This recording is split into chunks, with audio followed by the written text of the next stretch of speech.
Good morning and welcome back once again to the World Junior Curling Championships 2014. We are coming to you live from Flims in Switzerland.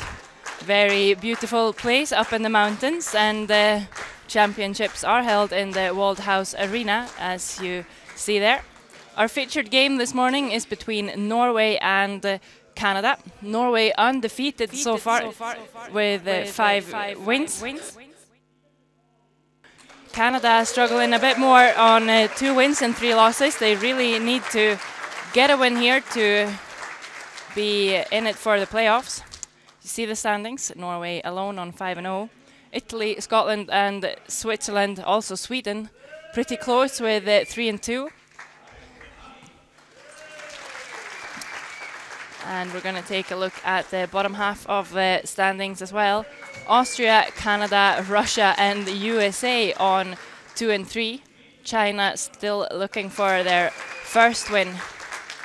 So this is the 6th draw in the men's session. My name is Sara Karlsson, and once again I'm joined by the all-knowing Sander Rølvåg. Good morning, Sarah. Good morning.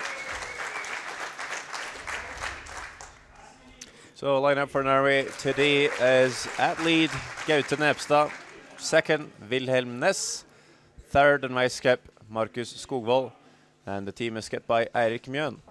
Alternate Martin Sessaker and team coach Stein Mellemsetter.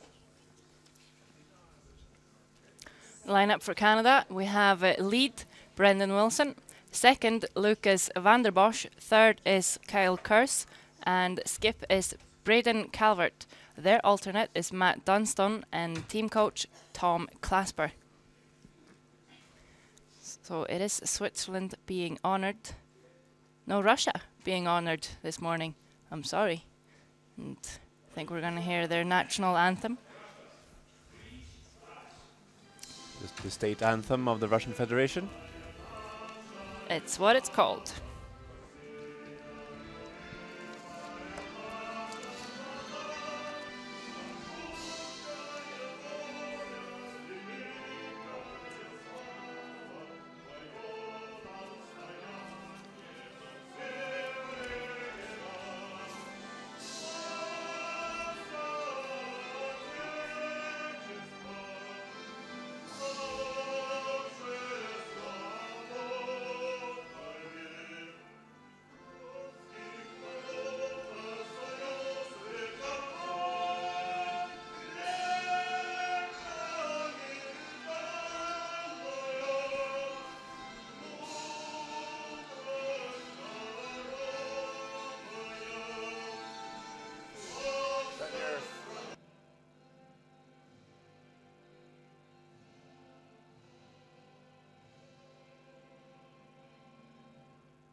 Amazing. Got 2 guys up in the standings, up in the rafters, really working that Russian anthem. Especially the one guy, it's the Russian doctor / physio. He's got that deep voice. Well, they also had some time to practice it yesterday when the women were being honoured. It's the same guy that pretty much the whole cheering squad for the Russian teams, and you might hear him during the game. Stone colours for our game. Norway with the red stones and the last stone advantage. Canada with the yellow. Am I to assume that Canada was the one with the T-draw that was just nibbling the rings then? Yes, and the draw from Norway was actually nibbling the 1 foot, so... Yeah, it's always a good start. Having last stone is a big advantage, really. It's a really important game, this. Norway with a chance to still get ahead. They are 2 wins before everybody else, and Canada, they absolutely have to pull out a win here if they're going to have a chance of the playoffs. Yes, pretty much a win for Norway should secure a playoff spot. Win for Canada, or a loss for Canada, they might be out. So been looking forward to this game, not just because it's Team Norway and I'm Norwegian. Don't worry, I'm not going to be biased. Sarah is Swedish, so If anything, she'll make up for that. But the Norwegian team has proven to be quite aggressive. By skip Eirik Mjøen admitted to be a little bit too aggressive sometimes, maybe. Well, I have some inside information for you, Sander. Oh, really? It's going to be an open first end and an aggressive second one if Norway has hammer. So I was told. By? Se Soccer. Okay. Well, I was talking to their coach yesterday, and I just told them how I was impressed by them being so aggressive and putting stones in play, which is a bit different from a lot of the other junior teams we've seen on the broadcast so far. And he said, well, we use that as a weapon. We come out strong. So we'll see. It'll be a lot up to the Canadian lead then, Brendan Wilson. Put his first in the rings, as we maybe expect. If they wanted an aggressive first end and maybe force Norway, they could have put up the centre guard. First comes in, and Gaute Repstad, lead for Norway, is going to play the takeout. Yeah, so not going to be the most aggressive first end, but it's not that unusual. No, why would you choose to have a defensive first end? Well, for Norway, I think they had first practice. Maybe don't know the ice that well. And it's all about just playing a few stones, making some simple shots. Just get into the game, get a bit of confidence maybe.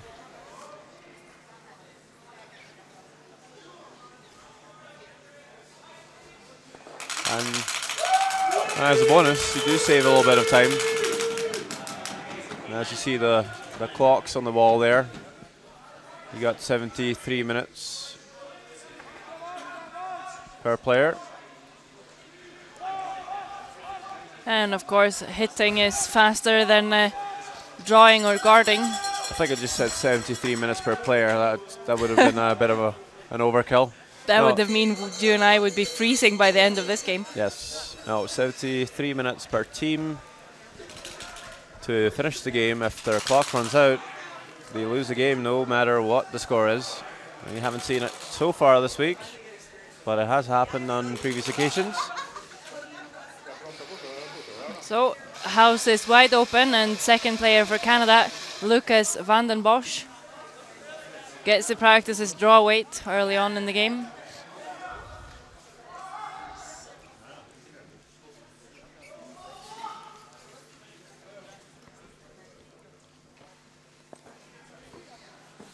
So we've seen this sheet 8 games in a row now. You and I probably know the ice here better than anyone. Exactly. What do we know about it?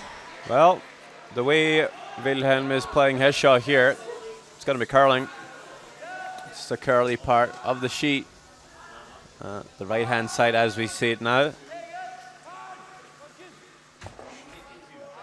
On the left-hand side, you might get less curl, especially coming into the centre. So as we see it now, the out-turn side is going to curl less. Left-hand side curls a lot more. But you will get curl towards the barrier, towards the audience on the right-hand side. And it's also been very important for the players to adjust their weight, because of course the straight side seems to run a little bit faster.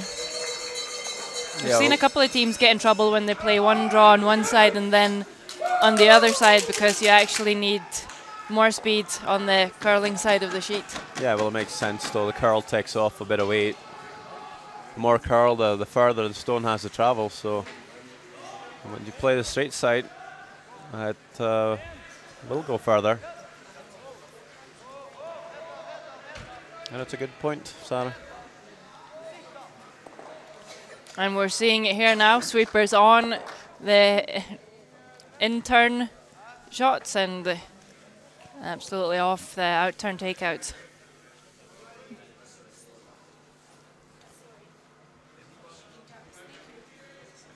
Well, it's a bit of a mistake rolling out, because you leave Canada practicing their draw weight all the time. Yeah, this time it's Kyle Kurse, third in the Canadian team.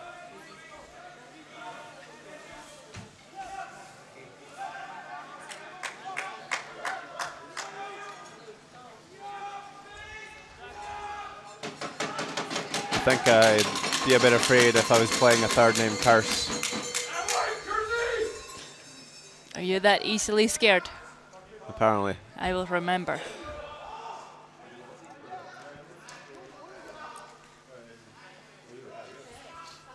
So down to third player, Marcus Skogvold.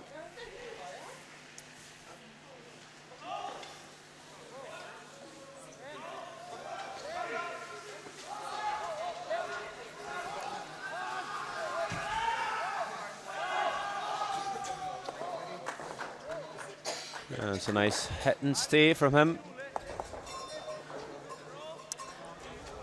And we know that it's getting really close in the standings. There's a lot of teams in the same amount of wins right now. Do you want to tell us about the other games that are going on? Yep, we have China playing Switzerland on the other side of the arena. Austria is playing Russia. Italy playing Scotland. That could be a very interesting game. Scottish boys has lost a few in a row here, and Italy's quite a strong team, so have to keep our eye on that game.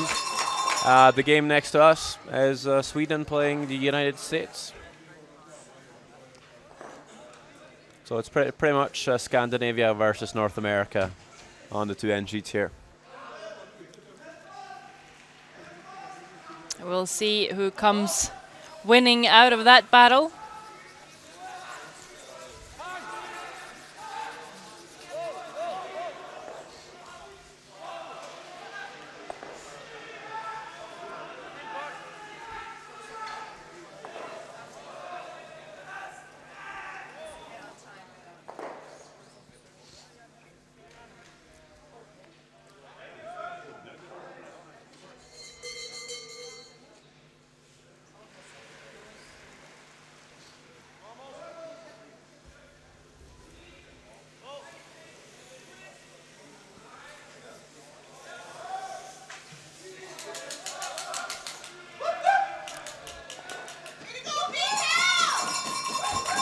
Skipper Braden Calvert also make the open hit.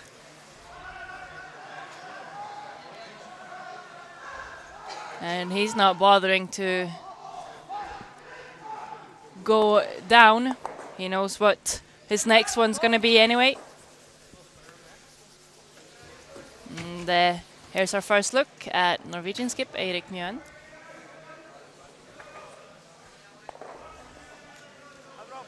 Pretty much the same Norwegian team you had last year in Sochi at the World Juniors. Same 5 players anyway. Martin Sessaker on the bench. He hasn't played though so far. They did do a bit of a squad rotation last year. I guess you don't want to change things though when you start winning. It's probably the only reason. And a bit of a mistake from Braden Calvert. Rolls out. It's not going to make that much of a difference. It just means that, well, Eirik Mjøen doesn't even need to hit anything. He can just put this straight through. Yeah, well, he saw this shot missed a few times yesterday, so always nice to at least make your opponent play a shot. But it's going to be a black end. It was fairly quick though. Yeah, and now we're going to get to see some stones in play. Whippy. Whippy. So the Norwegian guys were 5th last year, am I right? Yes, finished 5 and 4. And now they're definitely top of the table. Do you know what their season's been like? What kind of work they've been doing? Well, they've been playing a few tour events, and I'm playing a lot of cups back home in Norway. Won the junior nationals. Wilhelm Ness, the second, he came as an alternate with our university games team to Italy for Christmas. Came on to play a few ends when I was taken off. I'm not going to ask where you were taken off. No, so the guys have been playing a lot. Last year they were kind of put together, combined from different teams, and maybe just didn't have enough games together. But now they've had a World Juniors last year, then a full season now, so it makes sense for them to have taken a step up here. 1 year older, more experienced as players and as a team, so it's interesting to see them at 5-0. Yep, and the first stone goes into the rings, and now we're going to see the corner guard. Of course, the corner guard has the purpose of keeping the middle open, and they're going to try and come in behind it to have stones in play that your opponent can't remove, and that way score more than one. But this needs to stop in front of the house if it's going to be efficient.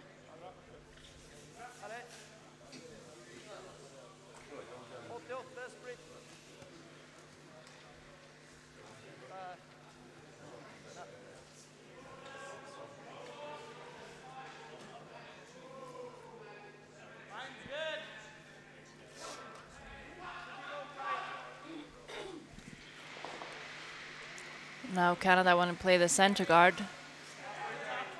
Like this, quite tight to the rings, and they're even saying top 12 now.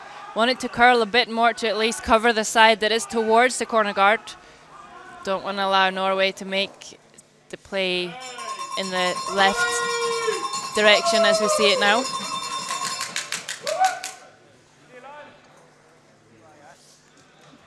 And that is completely buried. Norway's going to come around with a freeze from the outturn side to get the angle towards the corner guard.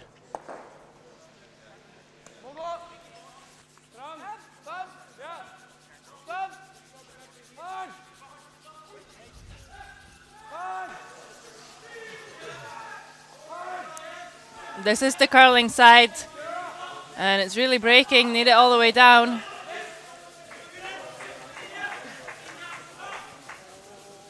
Good sweep to bring it to the top of the 8.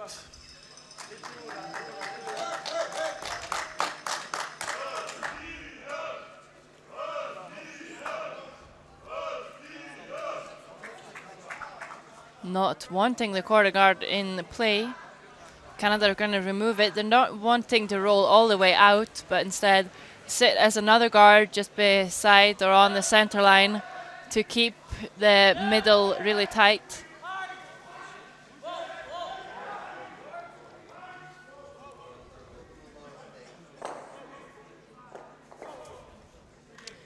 Rolls a bit too far, pushes their guard into the rings.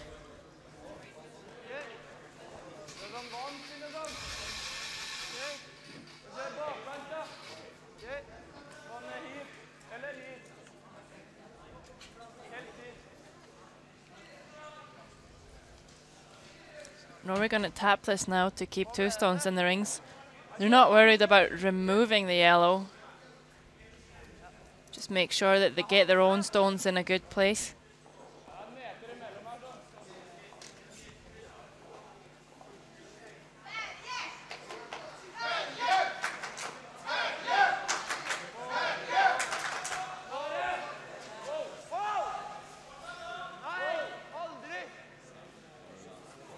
Oh, it looks a bit pacey, this one.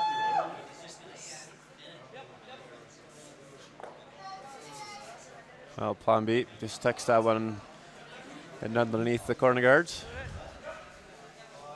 It's a good plan B. They did ask for just backring weight so that they would manage to keep both around, but still managed to keep the red in a good position.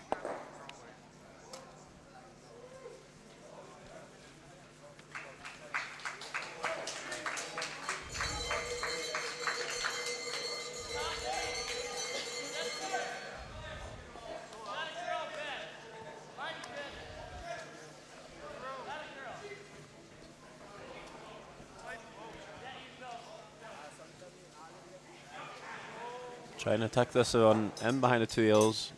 It's not really curling though. Leaves a bit of short. Works okay. There might be a gap here.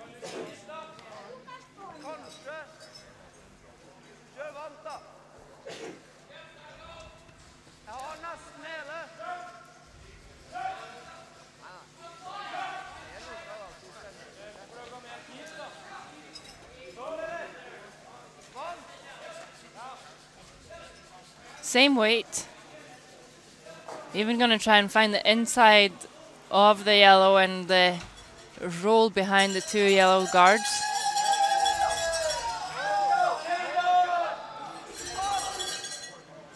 We'll need to totally pass the center line.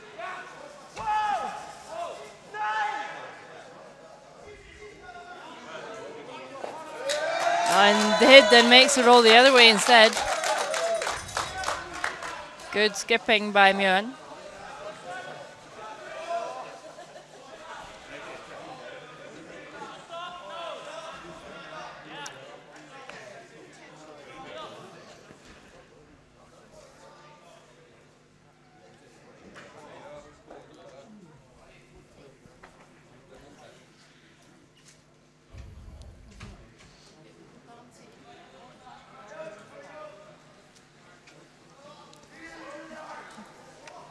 Tricky shot here. Double run back. Double run, double. Yeah. She makes this one perfect. Gets the one. Oh, really good try. Well, has angled the 2 yellows right on down to the shot zone here, though. Yeah, they sure have. Just needed to catch that first red a little bit thinner.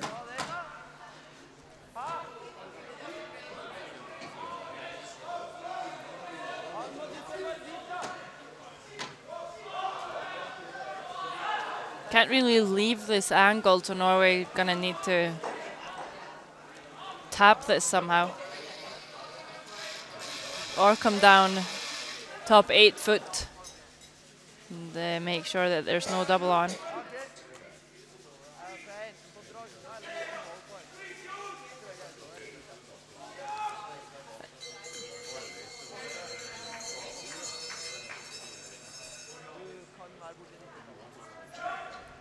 So, drawn around the corner, leaving those stones angled onto the shot one, but might be a way for them to reach it after.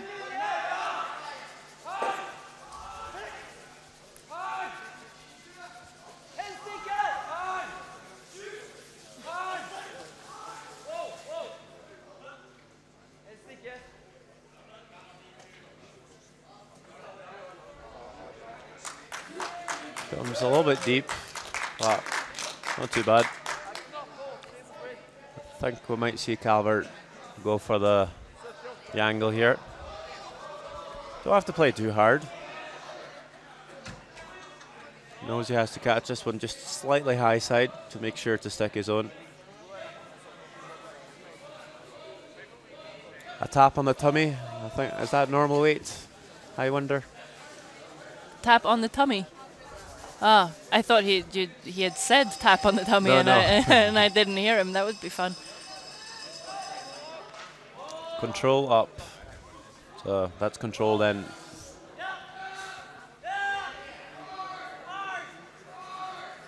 Looking pretty close. Yeah, really nice shot. Even leaves those 2 top yellows staggered.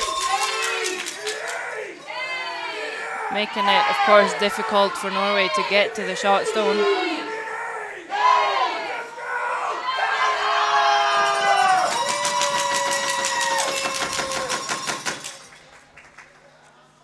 So we're going to see Norway play the double here. Shouldn't angle down onto the red one there. I'm just going to catch this a bit high side, so just roll it off or just out to the side. Can't catch it too thick though. You might just jam the yellow. Big weight, and he has jammed it, and we'll spin in. Not for second shot.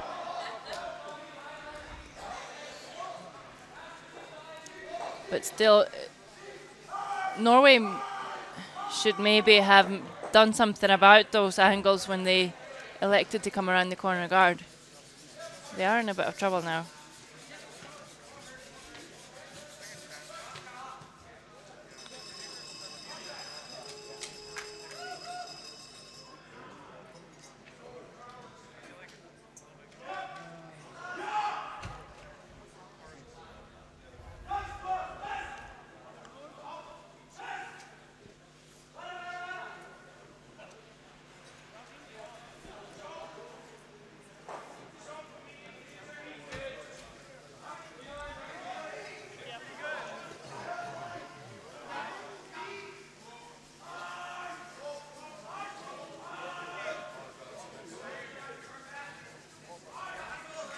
waiting on this to curl. They need to come down to the red one to outcount it.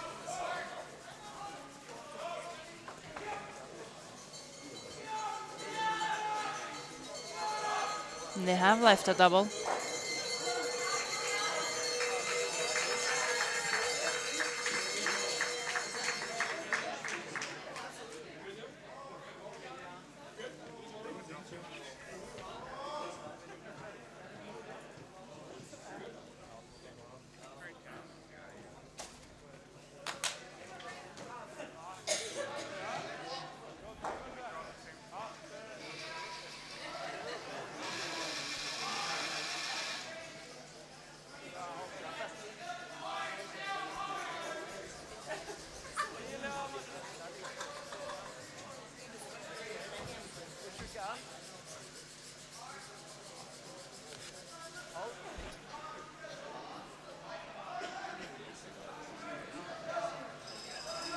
Mjörn saying they need to hit half of this to make the double. Might leave a double right back. What do you think? Yeah, they might catch a thick too, though, and maybe just spin on top of it.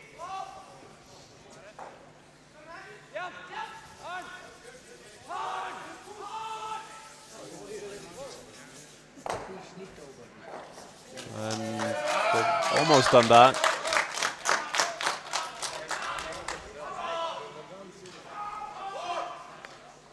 We're looking to try and spin up around the corner guard, but I thought that was a pretty tough goal to make. A bit too much to ask, maybe?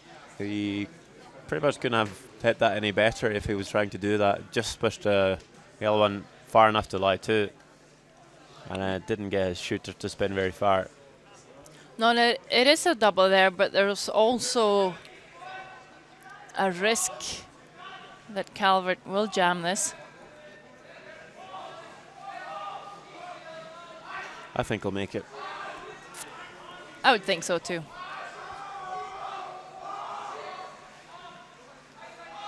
Good. Oh, flicks it out. Oh, it really did. Big flick there. And this one, gonna jam all day. Really did we jinx him? I don't think so. I don't think he can hear us from up here.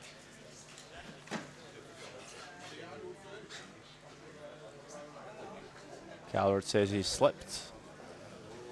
Not quite sure how though. No, it looked like he just flicked that in his release. Either way, he's left Norway a pretty straightforward draw for two. Just say his foot got caught in the hackle a bit, so maybe just didn't come out on the line he wanted, and just try to fix it with the release, but just did too much. Last on of the second end, and this looks fast. Yeah, we're calling this one through. I don't think it's going to sit down.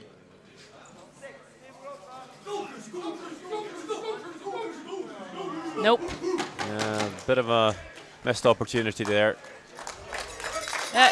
Two missed shots by the skips actually, and after the second end, it's Norway taking one.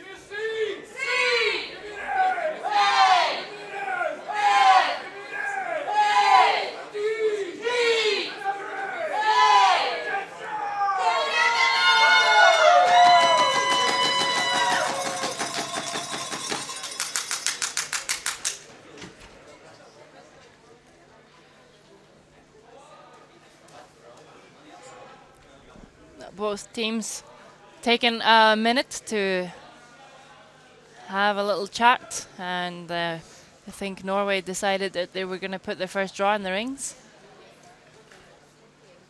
Gaute Nepstad lead for the Norwegian team. 19 years old, so still has a couple of years to go in junior play.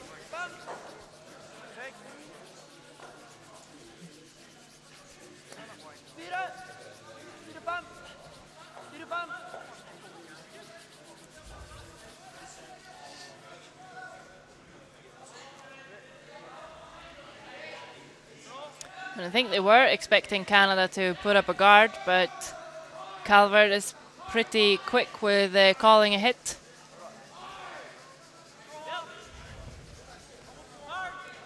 Brendan Wilson, lead for Canada. And do you think we're going to see another blank end? Well, it looks like it. I'm a bit surprised, though, that Canada electing to play the hit here. Well, it's the third end. They might just want to have hammer in the even ends and keep it till the fourth, but sooner or later they're going to need to make some sort of move if they want to beat Norway. Yeah. Maybe sooner would be a wise call when you're playing a really good team.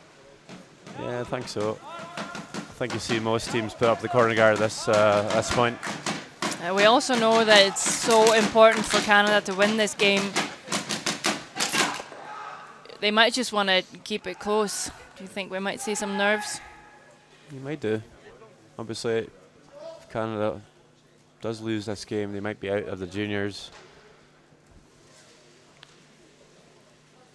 I think you'd expect Canada to be in the playoffs.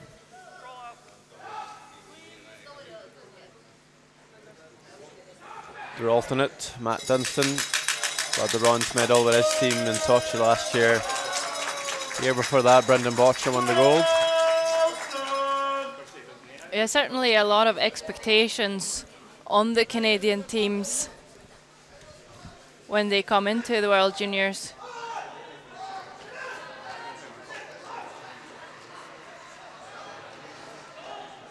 Wilhelmnes is the second for Norway. They don't have last stone, so we really don't expect them to make a move, but if they hit this, it's going to stick in front of the rings. And if they hit it and roll, it's going to come into the rings. So Calvert now calling the hit and sit in front as a corner guard.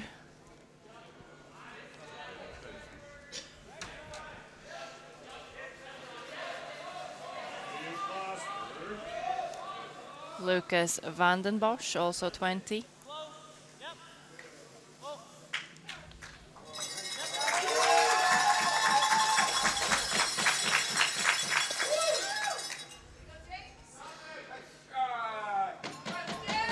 Makes a nice roll, sits as a corner, but it's very tight to the rings.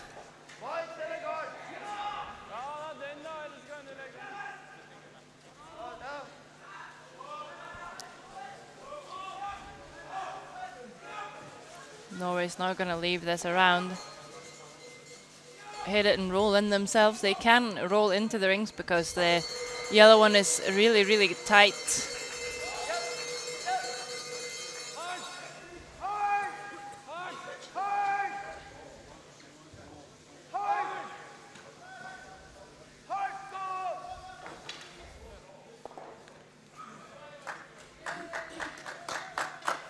And a really nice roll makes it all the way into the forefoot.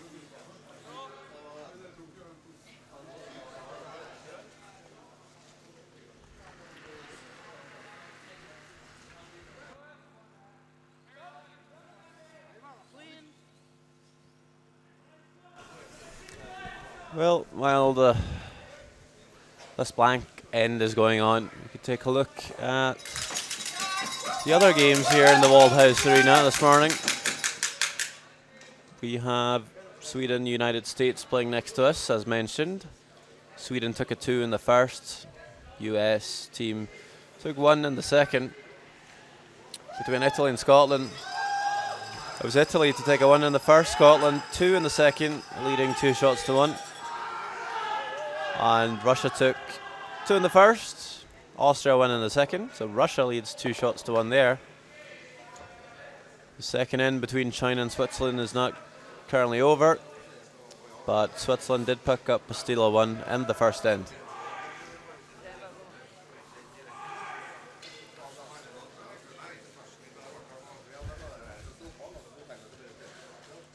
Wilhelm Ness seems to think I'm sitting here saying this is going to be a boring game. I did the exact opposite when we started off, but You did. Well, I admit this end is a bit boring. Kyle Curse now. The one to make the hit. Problem is, if Canada wants to be defensive here, I don't think Norway is going to go ahead and be aggressive just because of that, because they're in the lead here. They're 1 point up. Yeah, they really they can wait for Canada to make the move. Yeah. So, again, not being biased here, but you can't blame Norway for playing a slightly defensive here. No, 1 point down, and with last zone advantage, it is Canada that's supposed to make the move.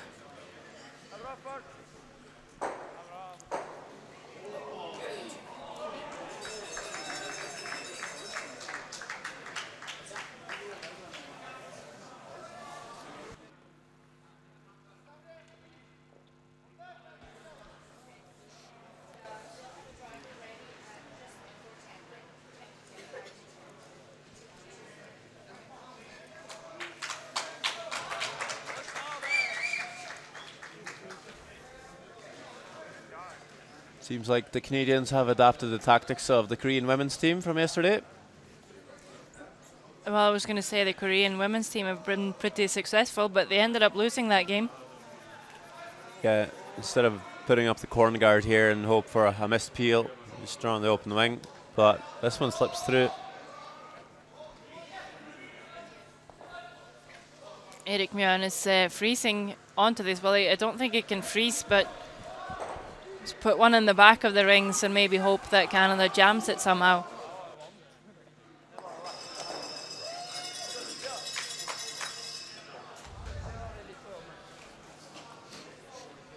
So Norway's going to try and freeze onto us here. Has to make a really good window to put Canada in problems. Yep. Erik Mjøen, 21 years old. Is this his last junior appearance?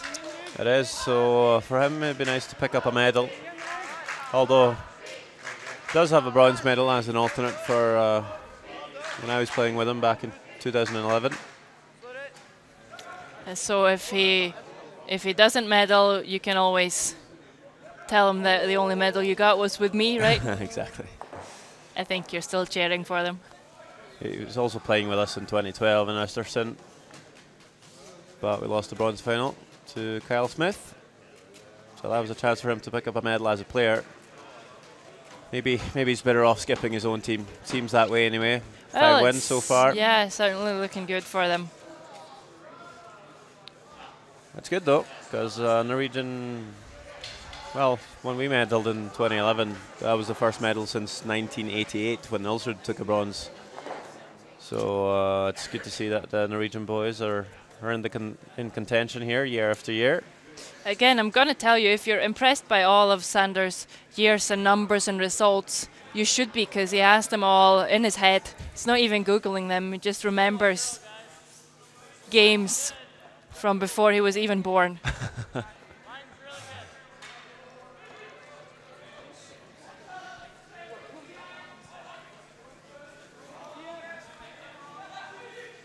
So it's Calver here with a freeze attempt. Doesn't quite get there. Not even sure if a complete freeze would be in the rings there. No, so that's probably the best he could do.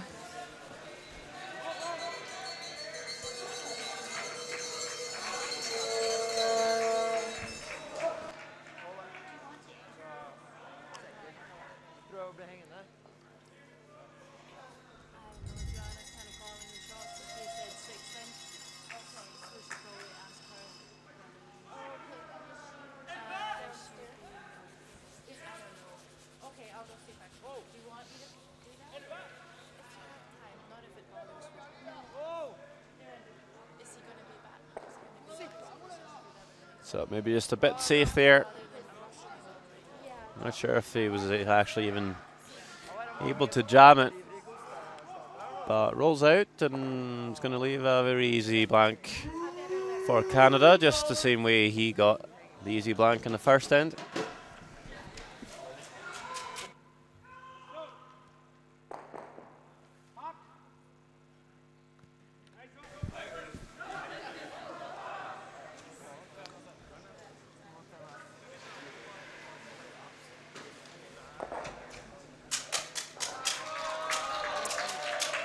Yeah, last stone of the third end. An end very similar to the first one, and this time it is Canada with the last stone. Just putting it into the hacks. Just waiting to make that move.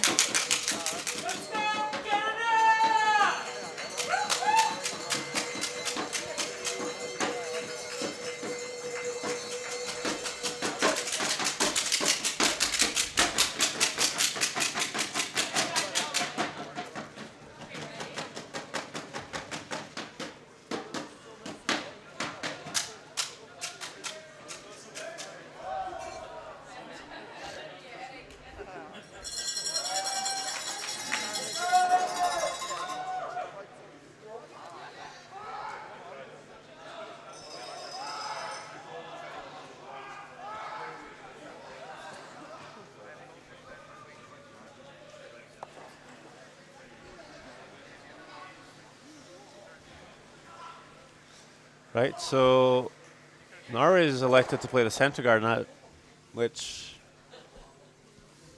you know, you get a credit that for at least trying to put some stones in play here. But I think they'd be better off doing this in maybe the fifth end. Yeah, maybe just being a bit impatient. I just think if you're playing a centre guard at this point, you're playing to force Canada to take a one, and you'd be better off doing that in the fifth end. So you have hammer in the sixth. Letting Canada score in the fourth end doesn't really help you that much. So no, but they really want to get the hammer back and starting to have the control over the ends. And that centre guard, it's got a nice line, but it's quite high up. So when Canada now comes around it, they're going to want to keep their stone quite high up in the rings as well. Both leave them some room to score more than one and make it more difficult for Norway if they come down onto the yellow.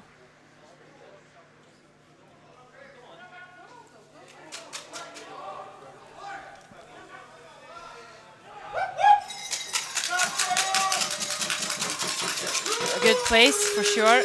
Peaks out a little bit, but it's really high, so they're still going to have lots of room in the rings when Norway comes down with a freeze.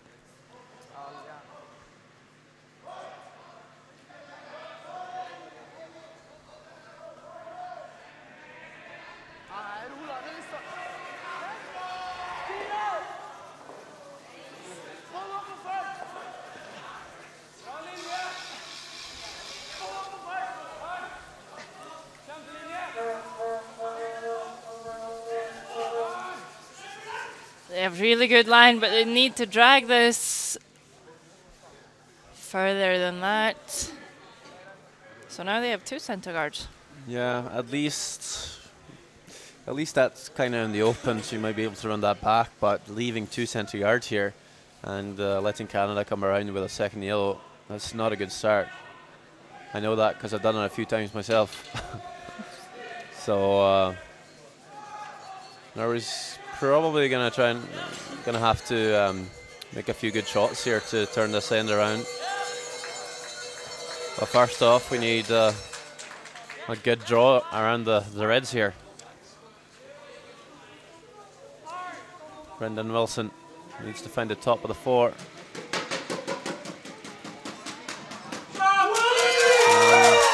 That's pretty good.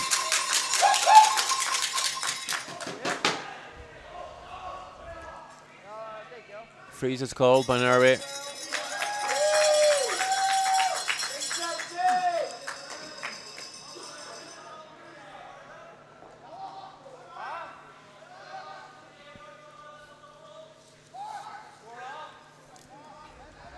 Yeah, good stone placement by Brendan Wilson. If that's behind the tee, it just gives Norway a free pass to outcount them, but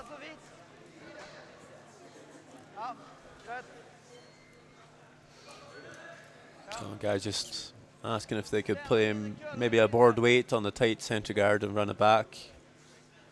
But felt like this is probably the easier shot. The freeze. Just follow Brendan Wilson's stone.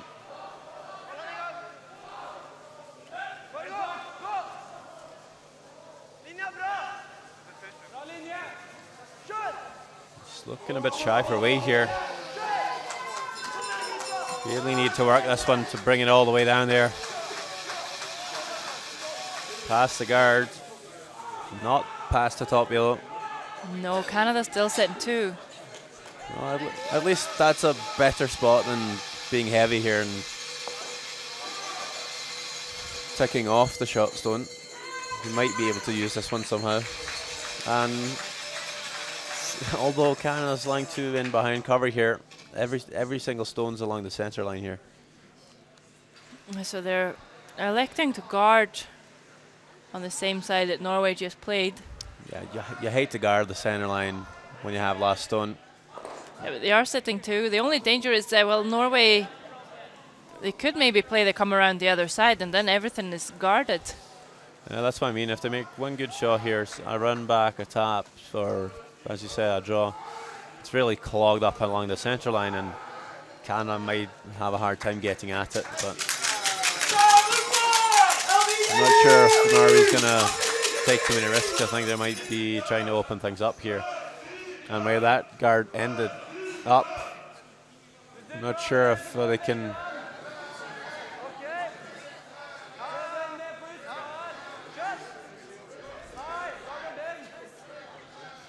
Just slightly floors it onto that red, makes it a bit more difficult. He's going to try to get to the inside of the yellow.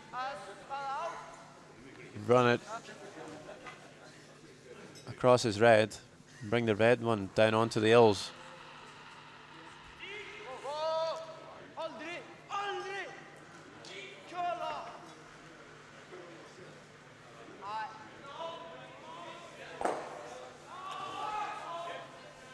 Caught that one too high, on the wrong side really. At least open things up a little bit.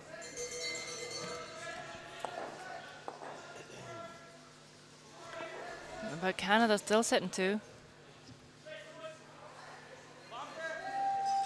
They're now hitting the red and rolling a bit on top of their own yellow.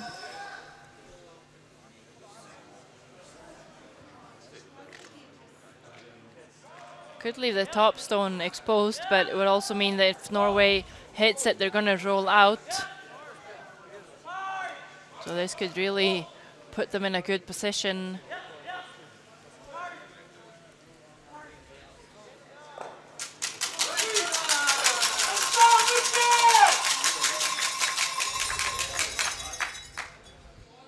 Good execution.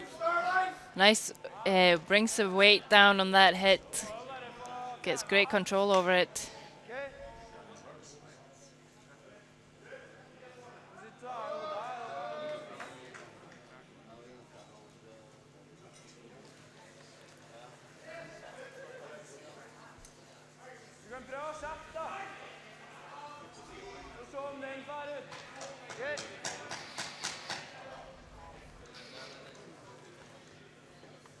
I've seen Marcus play a few good run backs this week, although I haven't actually watched all their games, but a few attempts I've seen him try. He's been pretty spot on. Bit of pressure here.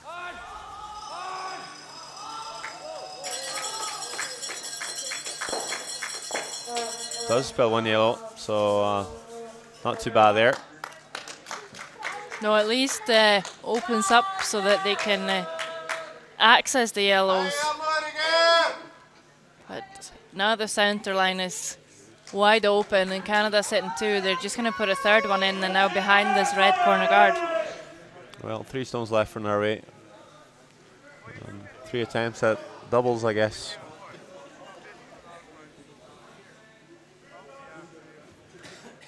Well, yeah, good chance for Canada here.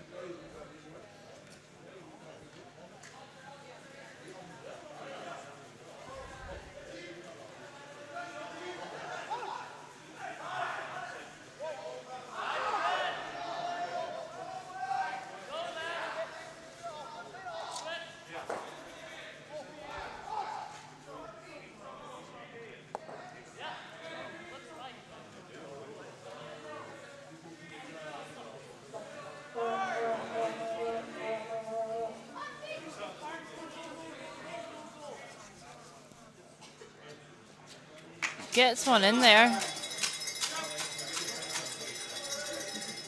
Norway should be able to get rid of a couple.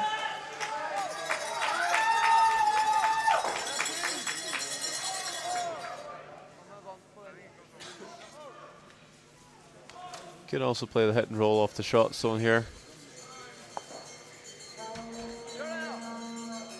Maybe just force a mistake from Canada.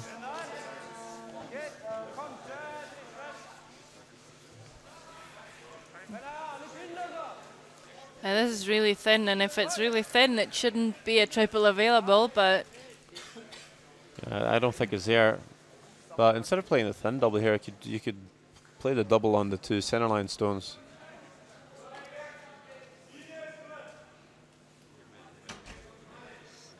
You might have it as an option if it over curls.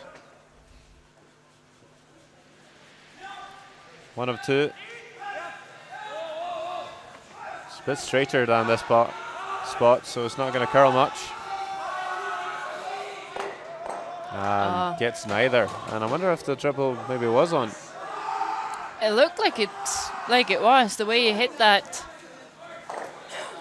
Could have hit it thinner. And might have been there, but didn't make it, and starting to look quite tough for them now.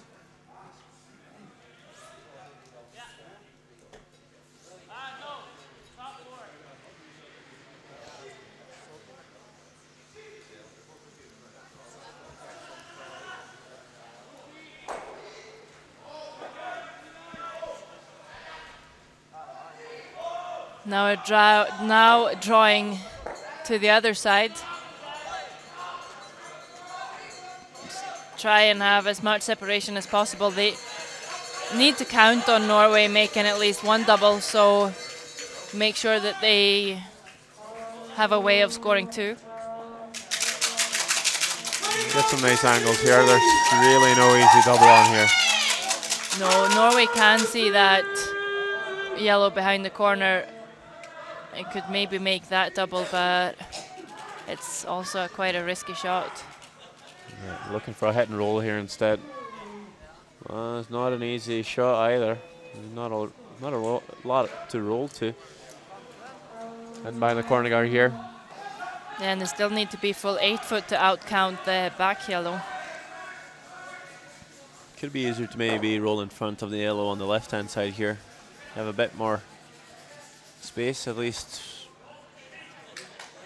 You might see Calvert play a hit and leave a easier double. But if he makes this perfect, it's really good. Oh, this is the straight side, but it's curling now. Oh, this is really close to perfect. Wow, it's a that's great amazing. One. Is it even shot? I wonder if it is. I think so. That's amazing. He could not make that any better. I don't know what happened to this guy.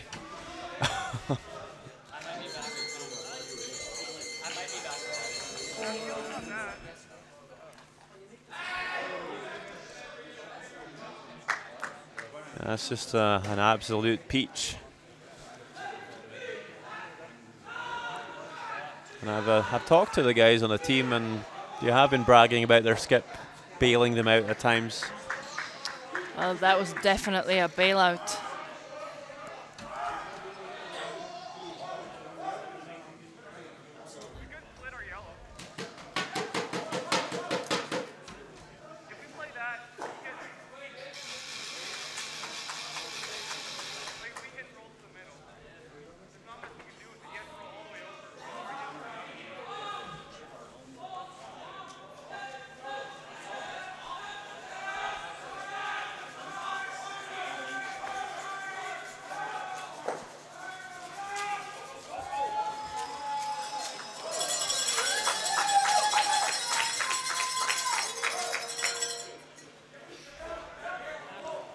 So N just kind of turned around with that shot. It looked like Canada could possibly score 3 here. Still has a chance of that though, 2 yellows, and they've elected to play a split here. Just going to come on down to their top yellow try and push that on the open on the left-hand side and sit there on the right-hand side just to have two ways into the red. Give Norway something to deal with, hoping they might leave a double.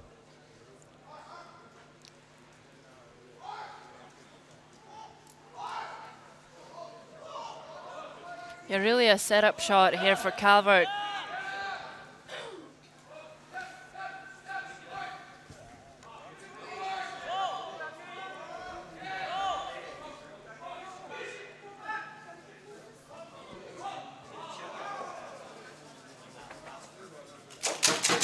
And he makes it really well. Yeah, really nice.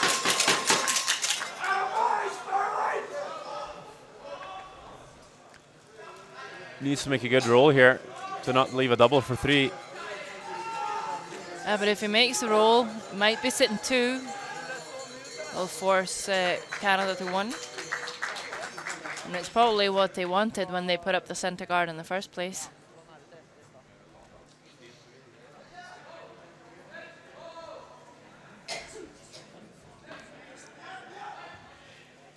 So it's a bit of an easier roll, but so very often you make the difficult shot and then you miss the simpler one. Yeah, why is that? I don't know.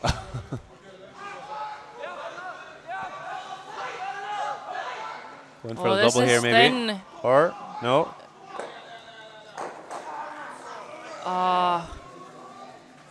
Calling for the double, and it was thinner than that. And now Calvert's going to be rewarded for his previous shot. He has an opportunity to score 3.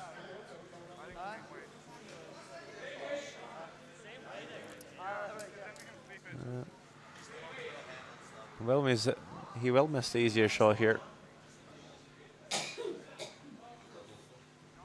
Wilhelm missed the second, just a bit upset there. Wanted to go for the double instead. They left it. Didn't curl enough. But it was certainly swinging at the end there.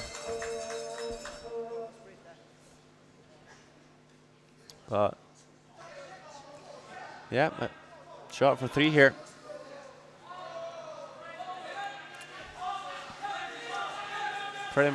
Almost the same shot as he played with his first one here. Same line, around the same weight. Could be close with this one. Looking close to.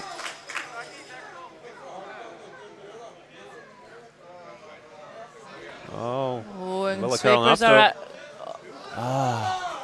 And he'll drive it by. I really thought that was there. Just didn't curl on him. And it's a steal of 1. What a missed opportunity that was. Both skips, kind of what you said, they made the tricky one and then missed the easier shot, even though that, of course, wasn't an easy shot for Calvert. We do have some drama. After 4 ends, it's Norway with a 2-0 lead over Canada. I just heard lead Gauten Epsa say, the Norway luck is back. Are Norwegian people generally lucky? I don't know. We think we're just lucky to be born in Norway in the first place. Good for you. I'm happy for you, Sander.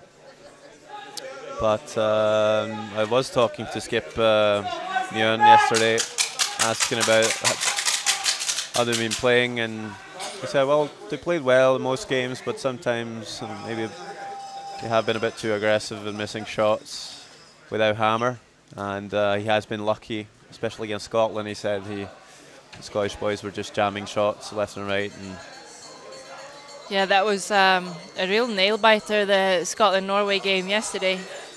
Yeah, it was the 10th end. Scotland had to steal, had a really nice setup with the 2 centre guards and a stone in behind, but a good run back by third Skogvold, cleared things up. Kyle Smith came around and Mjøen executed the shot perfectly, came around to play the tap for the win. So they had a couple of close games as well, the Norway boys.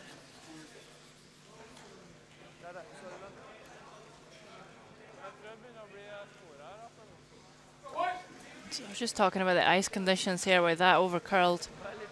And for the first time in the game, we're now going to see Canada putting up the Corner guard. Yeah, well, can't really wait much longer now. 2 down.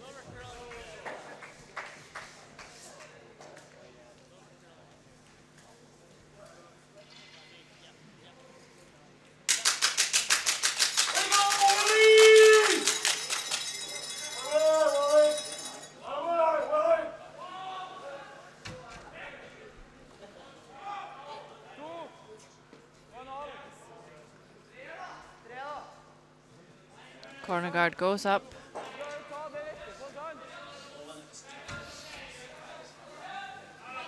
And Norway going to play the center guard.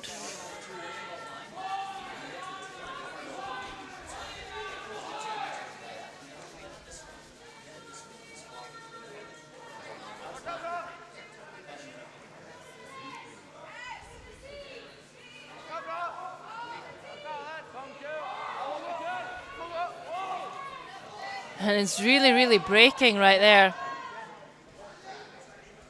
It's massive curl once it starts to get close to the center line. Yeah, that's not a good result.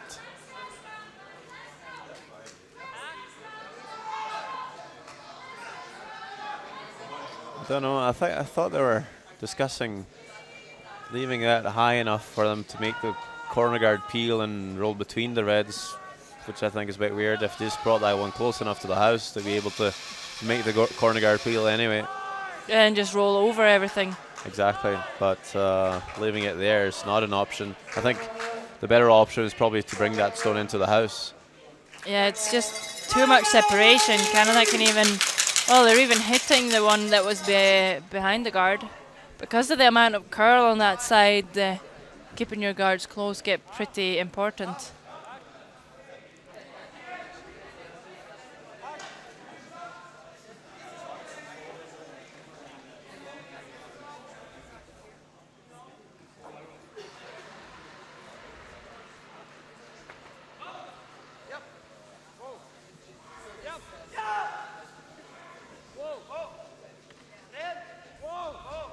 I guess the good thing is that Norway can do the same thing.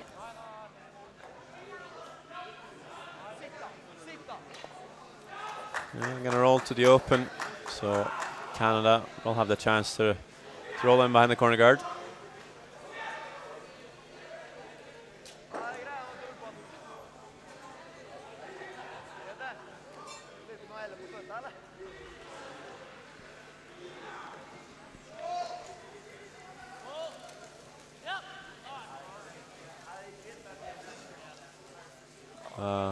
Did this pick?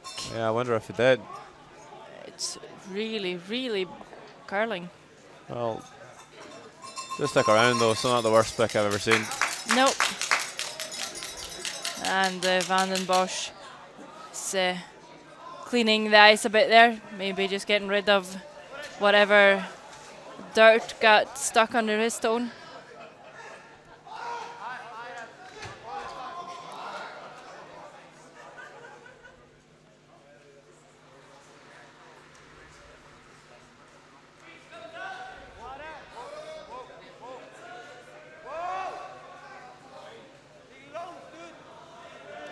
This is the straight spot.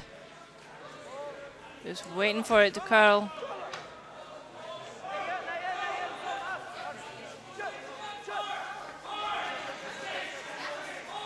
Just enough to push that one out.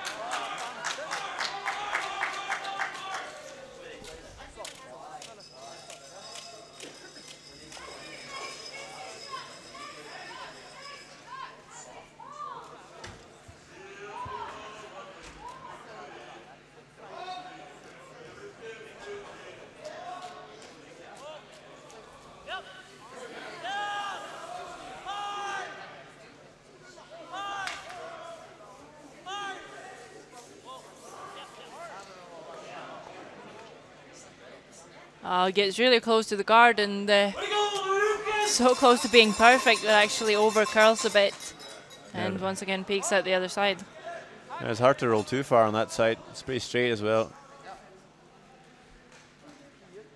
Peeks out and third, Marcus Skogwall can make the hit back here. It's all about who gets the perfect roll first, but then the problem is the guard's so high that the other team's going to be able to come around anyway.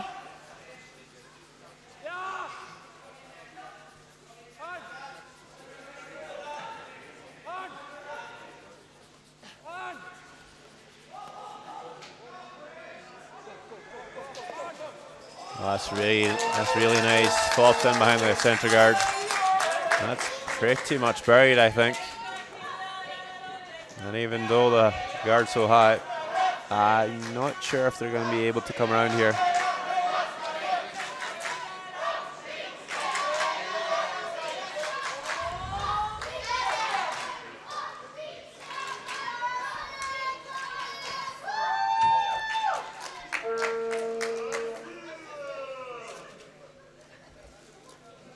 This run back is really long. Can I just call it a long back, actually? Yeah, long back.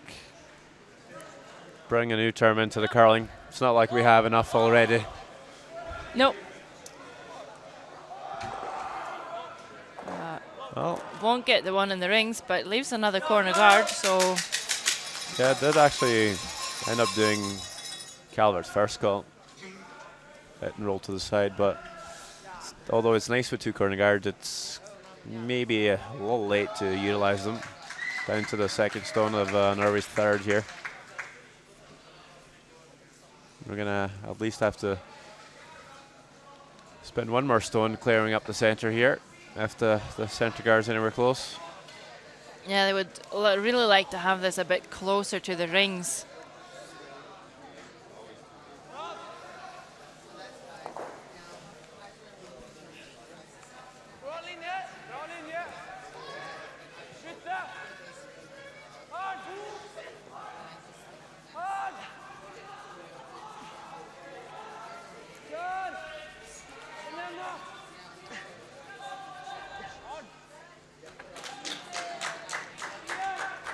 Still quite high, but open on the right side, if you want to say so. It's the straight side. But definitely a chance now for Canada to hit and roll and actually use the corner guard.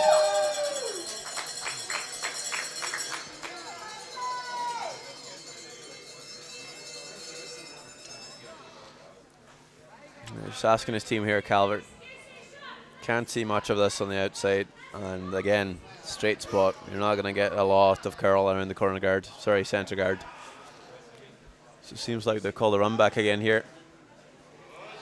It's not the call you want to be doing when you're chasing the game. No, 2 down and almost time for skip stones. Kerr's a little wobbly out the hack.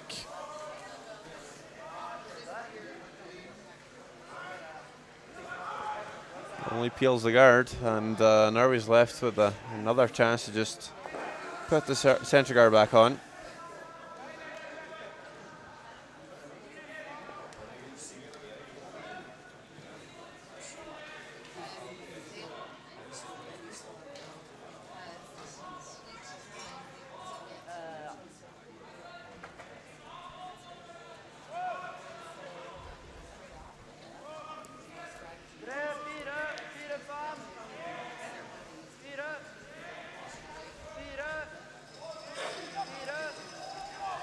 This one seems closer to the rings. Sweeper's even calling it all the way in. And it also needs to curl.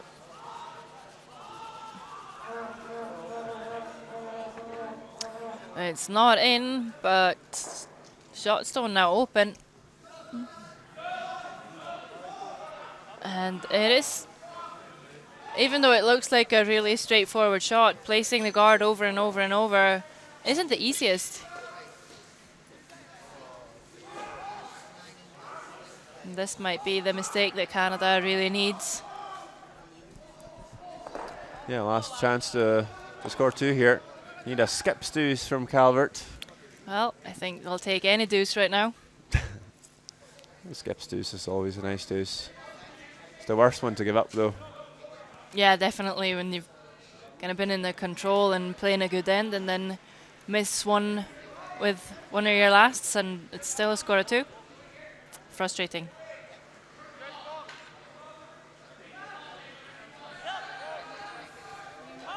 It's definitely on the red.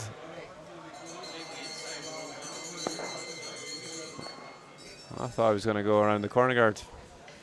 Yeah, me too. It wasn't easy to curl enough to get the inside roll.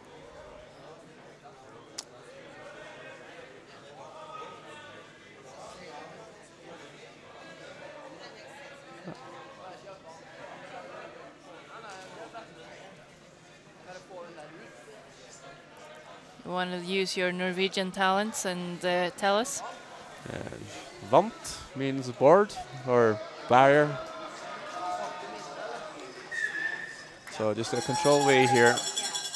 Want to get rid of the yellow shot stone. And if they can, if they have the line, try and roll in under the corner guard. Might force Canada to take their one. And this would be a really nice end to force them to the 1-2.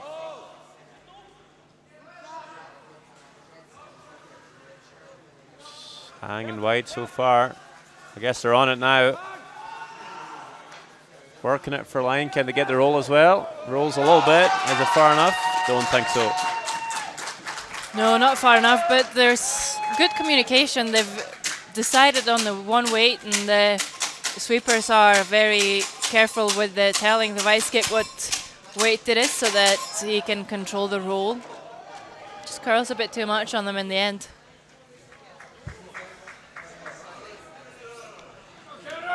And Canada has not really been able to generate a whole lot, and they do have an opportunity to blank. Just go for it in the second half of the game instead.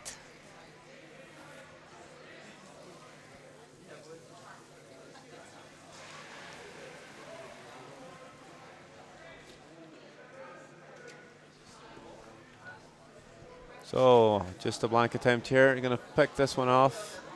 Are they? No. Wow. Another big miss from Calvert. That's the second time in a row. He's fresh to stone here. Chance for 3 in the previous end. Now trying to blank. It's another steal for Norway. 3-0 here. And I wonder if the playoff spot for Canada is slipping away end by end. Yeah, we're going to see when we come back with the second half of the game. Players now have about 5 minutes to talk with their coach, get some new energy going. And we're going to be back just before the second half with some highlights from the first 5 ends.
Oh, so after our first blank end, Norway gets a draw for 2 in the second. Comes up a bit heavy. Goes right through, and it's only a score of 1. We get another blank end in the third. And after a really interesting end, it's Braden Calvert left with a tap for 3. But it goes straight by, and it's a steal of 1 for Norway, leading the game 2-0 after 4 ends. Couldn't quite get things going in the 5th end either, Canada. Just looking for the blank. Braden Calvert again. Trying to peel this one out. Goes straight by again, and it's a second steal for Norway, which now leads 3-0 after 5 ends.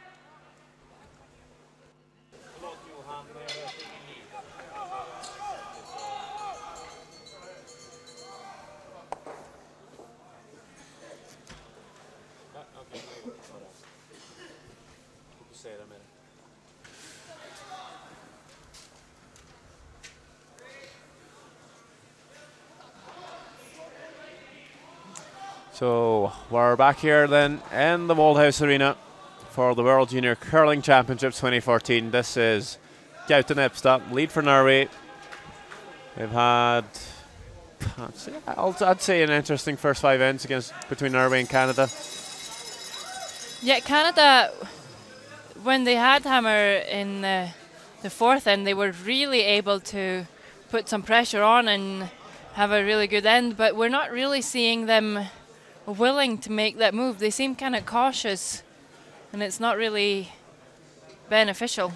Well, the 4th end they did actually have a shot for 3, but didn't make it. I'd expect them to put more stones in play here in the 6th. There's a really good end to score, and they really have to. They can't wait for too long, so I think you'll see the aggressive fibers of the Canadian team come out here. The aggressive fibers. Yes. I like it. Now, just to update you on the other games we have out here, obviously 5 games every draw. China is playing Switzerland. They're leading the game 3 shots to 2.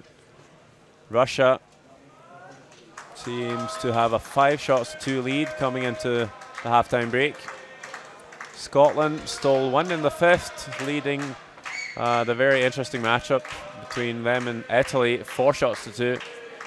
And it's all tied up between Sweden and the United States on the sheet next to us. So fairly tight out there.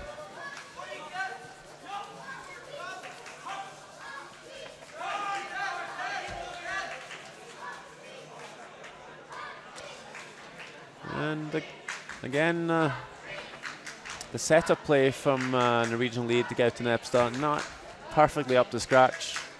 I think he seemed to struggle a bit more with his second stone. Yeah, it seems, well, to be honest, he's both over curled and under curled that stone, so I don't think it's a stone. No.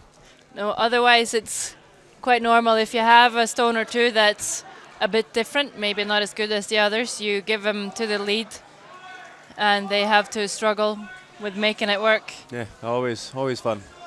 Always fun, but it's a good challenge. Basically just to get rid of the off stones as soon as possible. So ignoring the centerline stones here, Canada trying to come around the corner. Well, the Brendan Wilson second one just can't quite get to there, not fully buried, so Flims has a chance to play the soft shot here, try and tick it out. Second play for Norway, Flims. And we've said this before, if you miss this, you'd rather miss it narrow.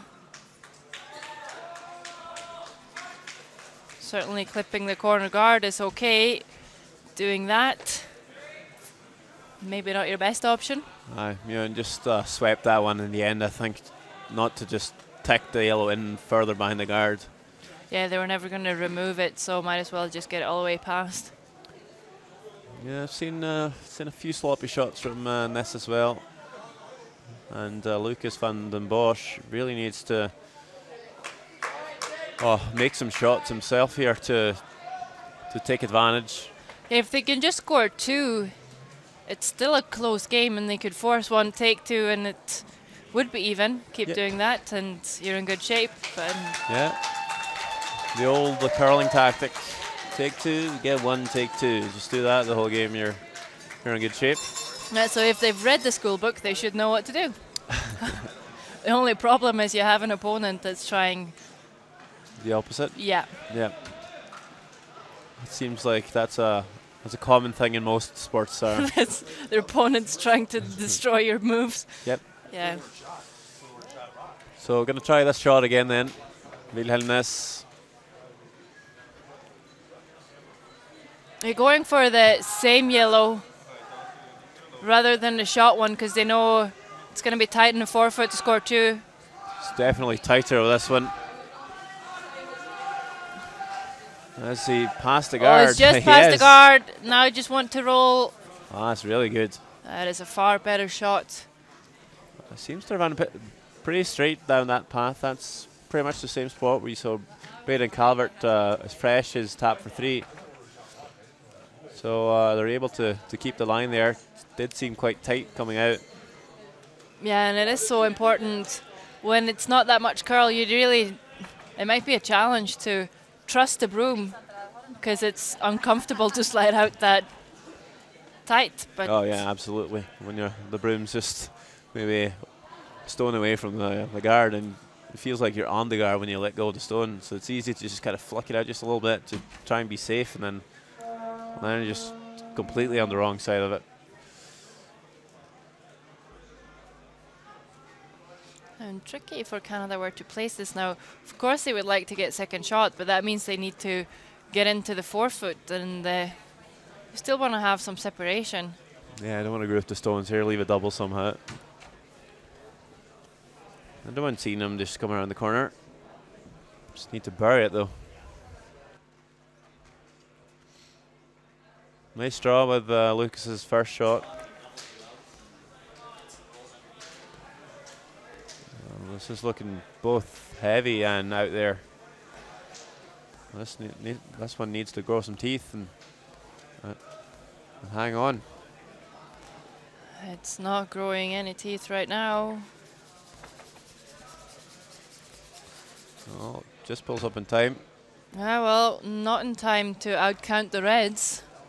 Well, one red. One red. You're so nice. Well, when did I become the bad guy? I thought you was the bad guy. Oh well, there's a chance to remove those reds in the house, so you might get the back yellow counting.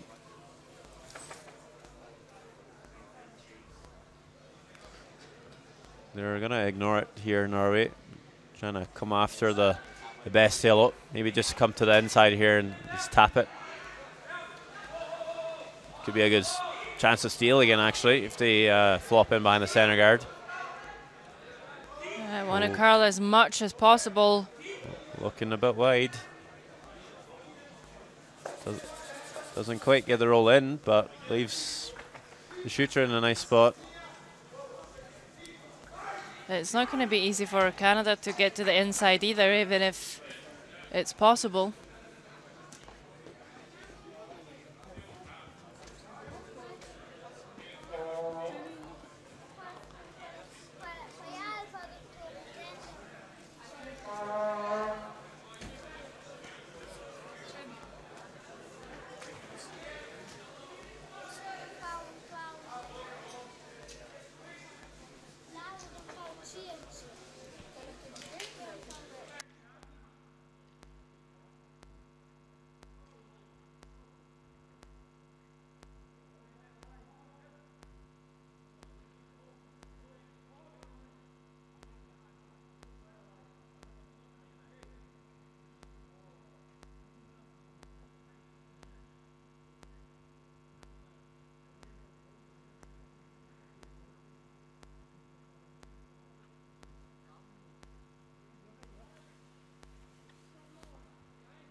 have that shot. They're here. We have this shot. Could rip and watch them throw it again. Okay. We still have our corner. We still have our corner. Okay.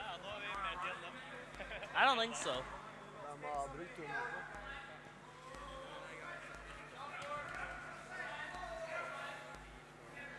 Okay. Yeah. Maybe get the double?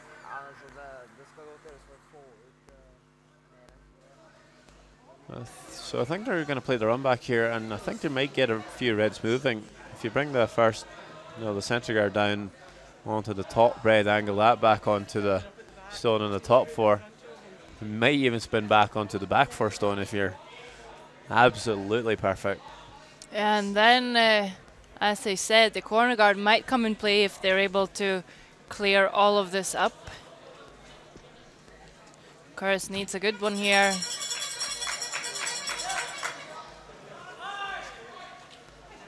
Could be a really nice TV shot here. Not quite. Had to catch that one a bit higher.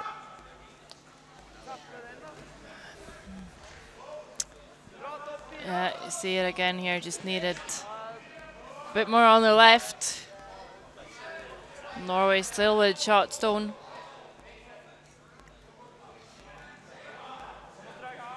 But it is a yellow guard now if Canada wants to run it. Again, it will be their own stone.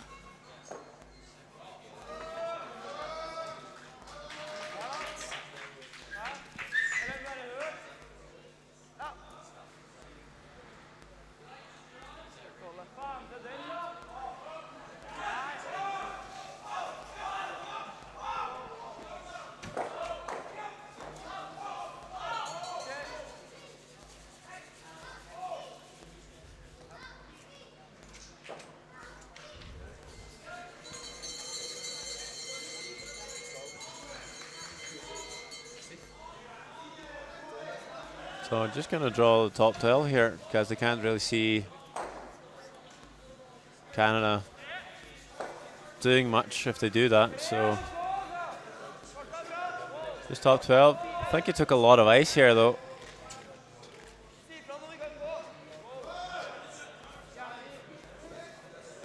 And it's not a big surprise that they're going to catch the guard here. Well, third Skogvold has seemed a bit quiet this game. He's usually quite animated.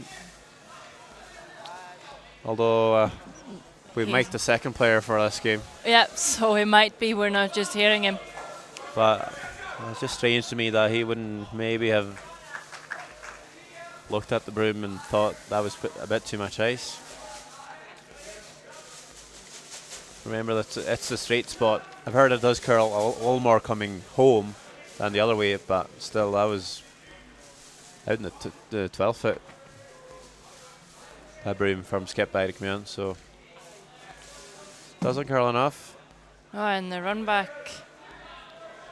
Again, not so much weight this time. Would really like to stick the yellow. Kyle Curse. Oh, and this is wide instead. Maybe stick it on the back red. No. No. Neither.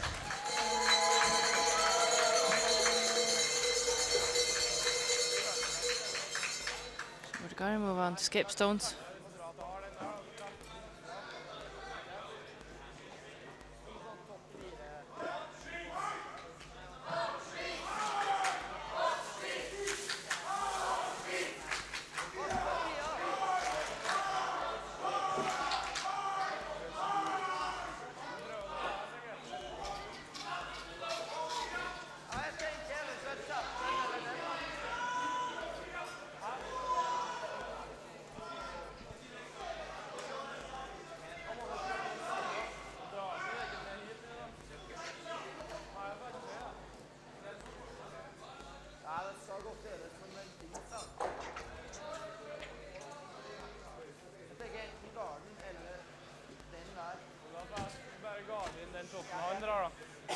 Ja, vi gjør det.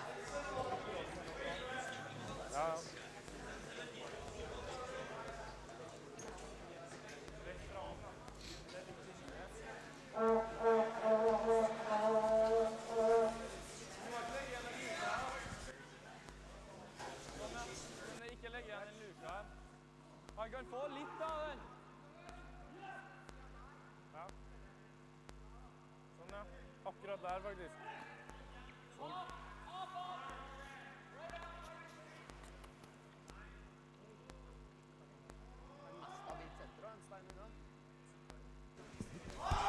So I think they've come to the conclusion to play guard here, which is okay, putting some pressure on Canada, but I think they shouldn't leave this one too high, because you might see Calvert make the in-turn draw on the right-hand side here. You might want to keep this one a bit closer to the house, just to make sure they have maybe that to run in. What they also could do, which they were discussing, just play the short run back on the red to lie 4. But Norway's proven to be a little bit aggressive, and they like to put pressure on their opponents. And they've been forcing a few mistakes already in this game, so don't mind the call. But again, needs to bring this one tighter to the rings. Can't leave too much of a gap.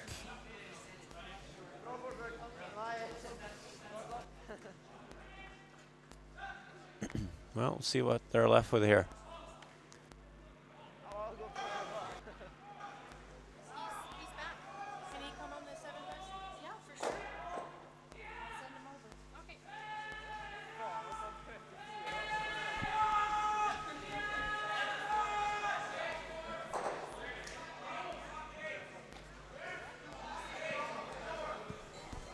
Just announced that we're going to have 5th man for Canada, bronze medalist from the juniors last year in Sochi, Matt Dunstan, on for the 7th end, so don't go anywhere. Now, why would you go anywhere?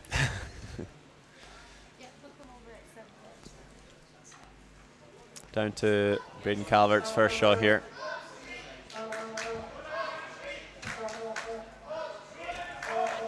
So it did leave a gap here, Mjøen.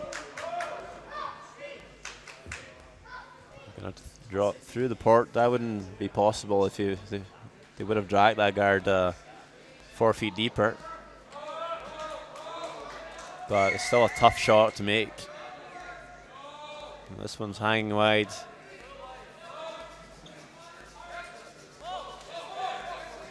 Needs to curl, needs to cross the center. Oh, very close now. Caught the curl. It's the speed there, though. No, just had to leave that one for too long, waiting for the curl. Couldn't sweep it, and comes up a bit short. I wonder if Norway's line 2 here, so... Well, they're sitting 1 for sure.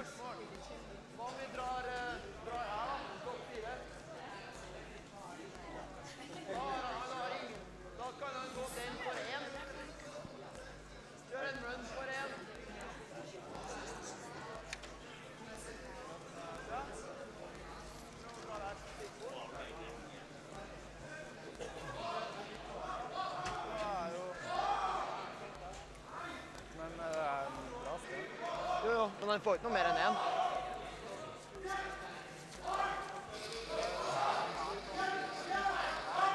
Jeg liker den. For da har han luka bare for 1.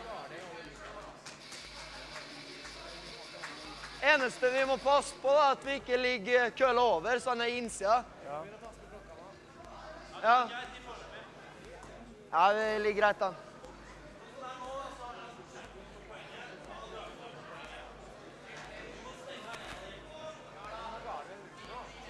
Nei, altså hvis vi drar hit, da, så har han jo ingenting da, eller?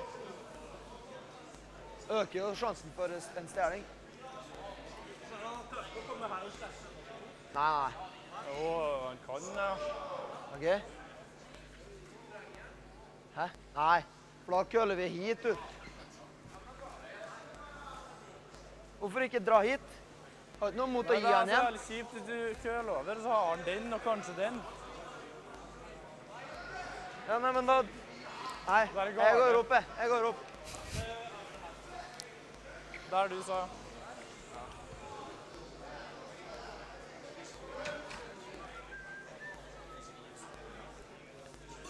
Once again, may we use your Norwegian expertise, Mr. Alvog? Well, there's a lot of discussion. Not sure if we're going to be translating all of it, but pretty much what they think here is well, the two main options they were looking at, just maybe drawing into the top four here. But they're just worried they might leave some sort of double, maybe even treble through the hole. So I think they're just going to guard the gap here, knowing that probably the only shot for more than one here for Braden Calvert is that wide yellow corner guard. He might be able to run that in double for 3, but it's that's a difficult shot. So I think they're going to be. I think they're happy leaving it.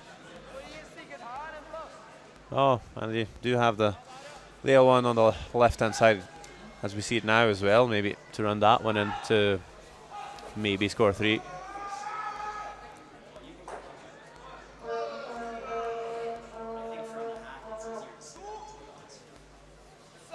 So I think they've elected to guard the other gap, which would be the in-turn draw for Braden Calvert.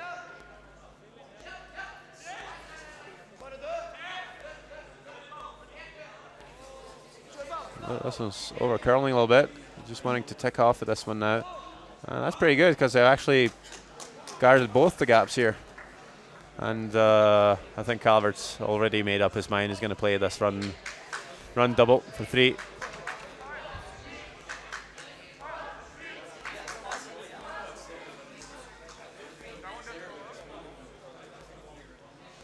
I think this one's just a little safer.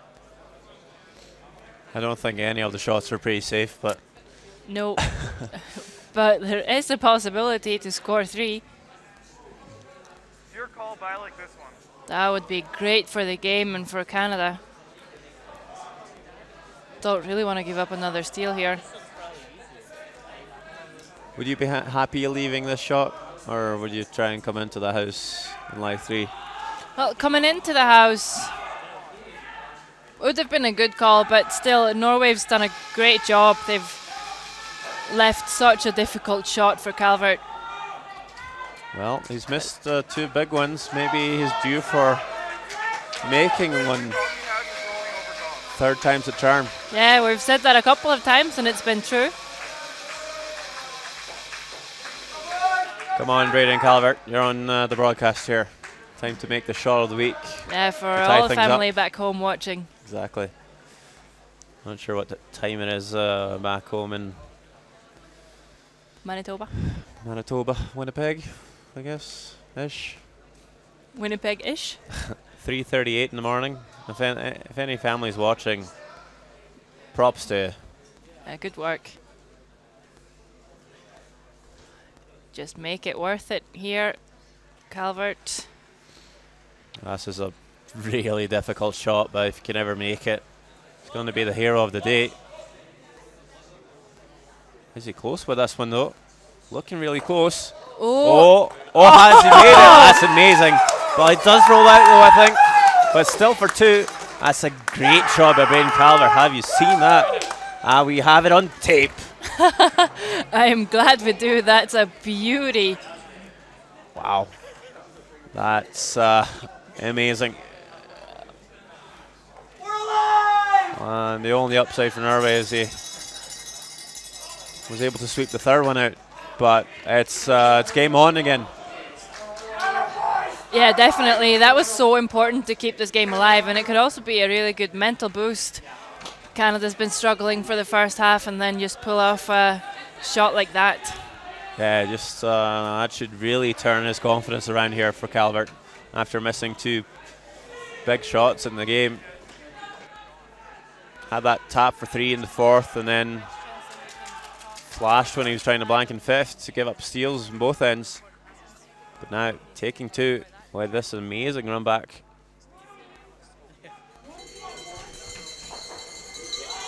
We're looking at an interesting last 4 ends. Yeah, definitely. And we do have our guest star player, Matt Dunstan, next to us here. He's going to come on for the 7th end. Bronze medalist from last year.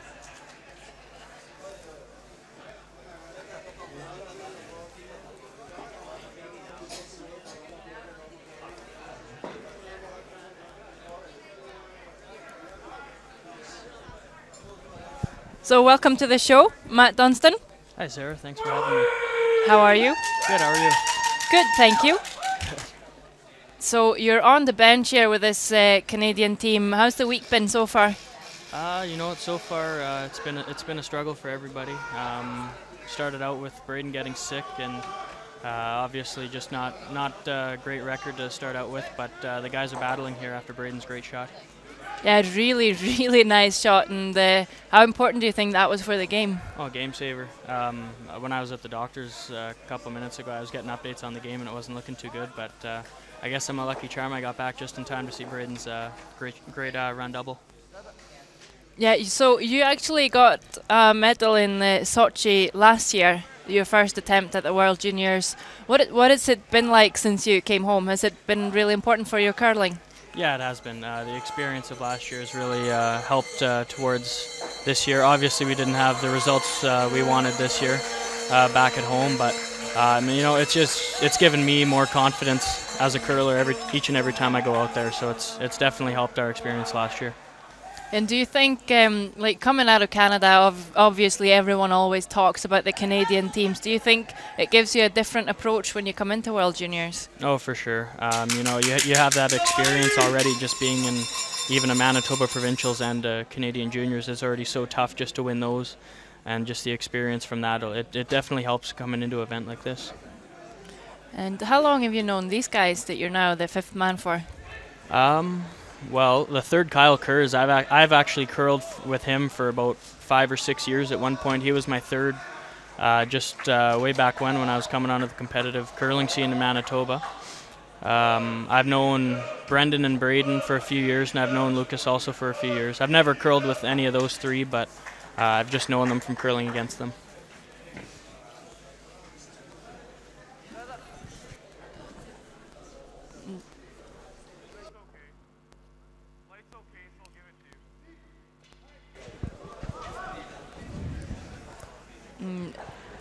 So I was talking to the Canadian boys before the game. They said it was the first time in Europe, and they also said that it was a very different environment, a very different experience. Do you think that will have an effect when you're playing a big event like this as well? Oh, for sure. Besides the time change, there's also the different kinds of foods. Everyone except Lucas was pretty shocked to be eating meat and cheese for breakfast in the mornings, but I think we're starting to get adjusted to it all. Yeah, how long beforehand did you come over to adjust the time? We left Canada the Saturday, and we got here around Sunday morning at 8. Oh, and you started playing on Tuesday? The practice was on Tuesday. We started playing on the Wednesday. Oh, okay, so would you say that you had time to adjust? I think so. Not as much. Last year in Russia, we were there about 4 or 5 days before we even practiced, so we definitely had a lot more time then. But the time change here is a little less than Russia, so in that way it was a little easier as well. Of course. So a good setup from Canada so far. Centre guard and one in behind. They are chasing the game 1 point behind Norway. And good opportunity to steal. Yeah, definitely, and that even comes up a bit short, so can just make sure that you have 3 guards up here. Do you always have a set game plan before every game? Try to.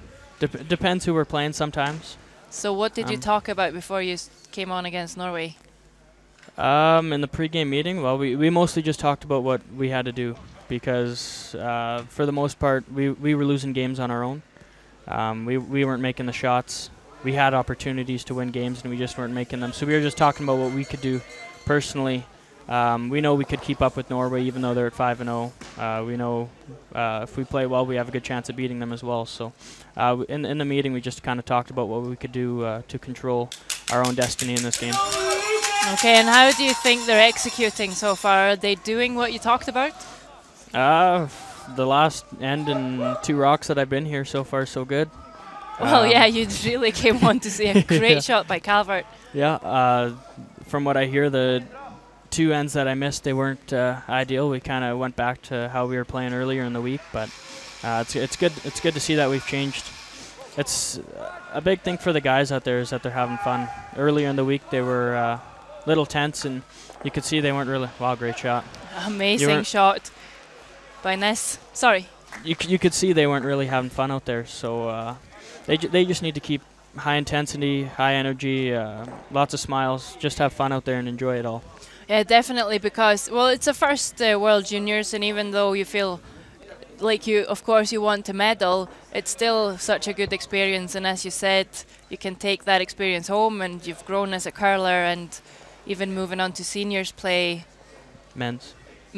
Okay, sorry, seniors, are they even older? Okay, that's what we would call them back home. Oh, okay. But thank you for teaching me that, because I've been saying it all week. No, I know. Playing these guys next year, I can already tell they're going to be a tough team to beat just from this experience alone, regardless of how they end up doing.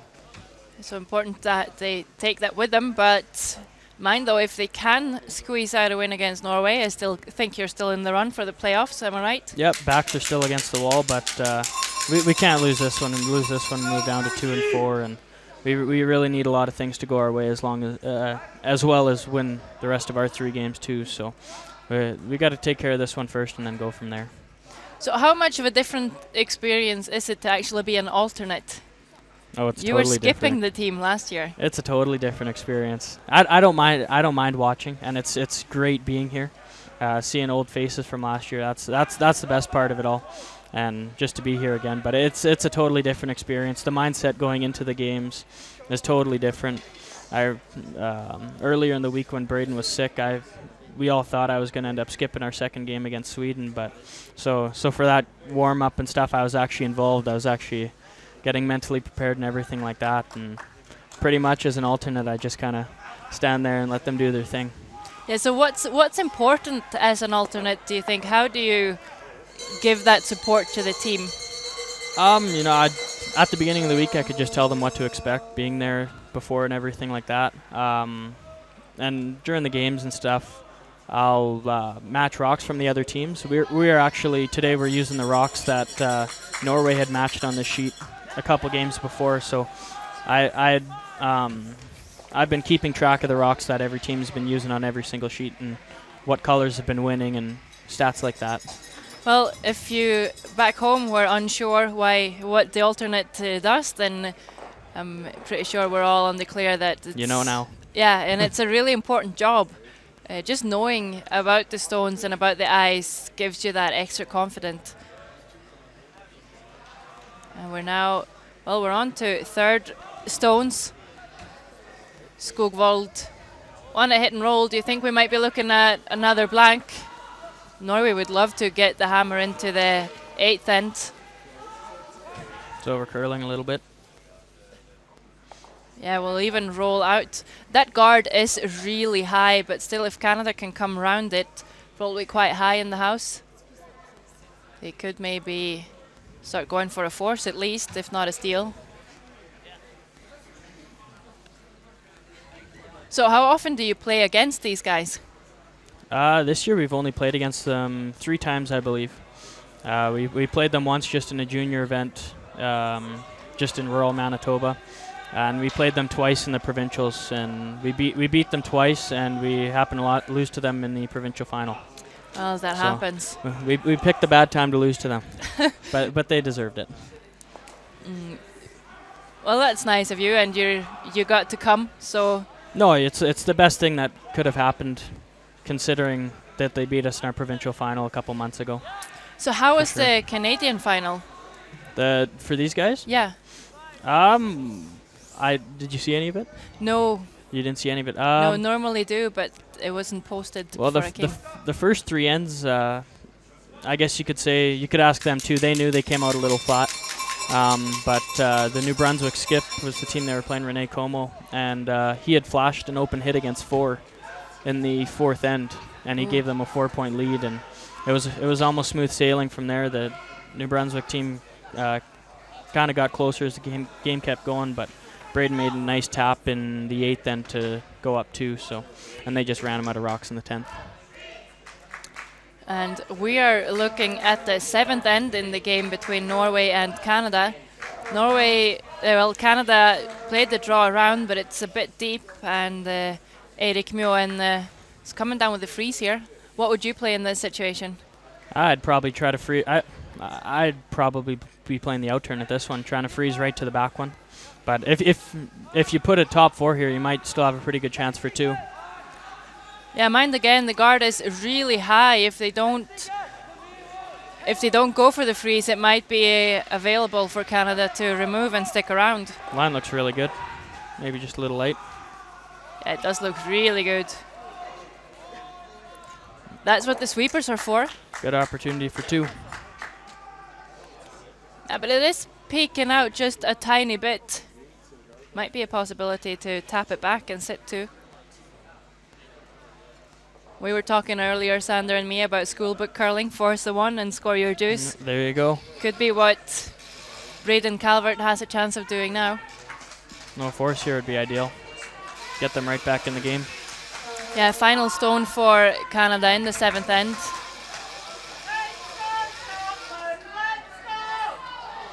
I see here on Sanders' computer, my third Colton's wondering if I'm excited about our new team next year. Oh, tell us about the team, please.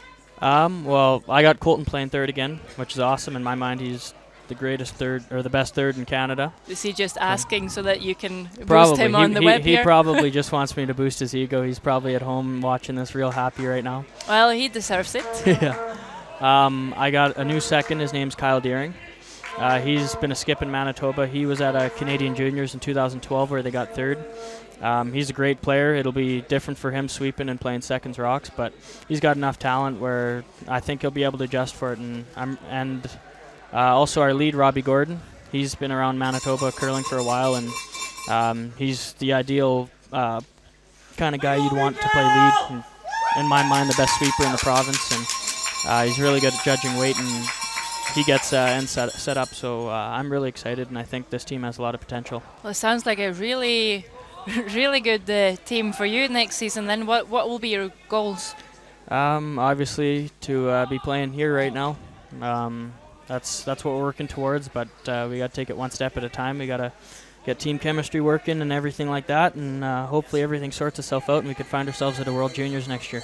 How many years will that be your last year as a junior? No, we all have two more all years. have two more years. We're all 18 years old, so that's just a big bonus to the new team we had just put together. That's really, and you've got your World Junior experience to help you along. No, me and Colton's experience will definitely help along, and Kyle has national experience too. So, and curling experience is something that'll never hurt you at all. No, definitely not. It's normally really important. And what's happening here?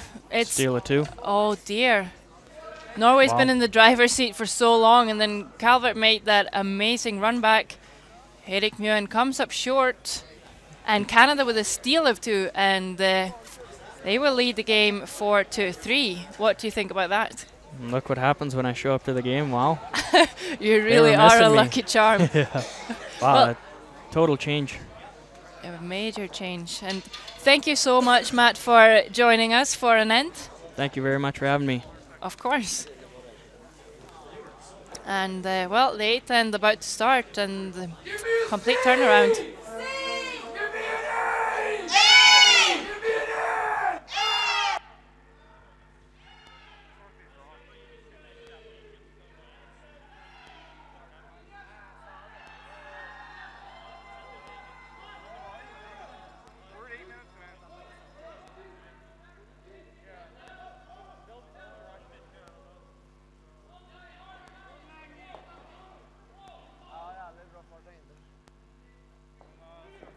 Scared I was going to take over your job?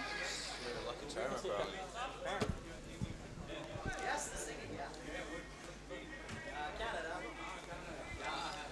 Eighth end is on his way, and welcome back, Sander. Thank you. Disappointed not to be sitting on Matt for the rest of the game. Sorry? Disappointed for having me back.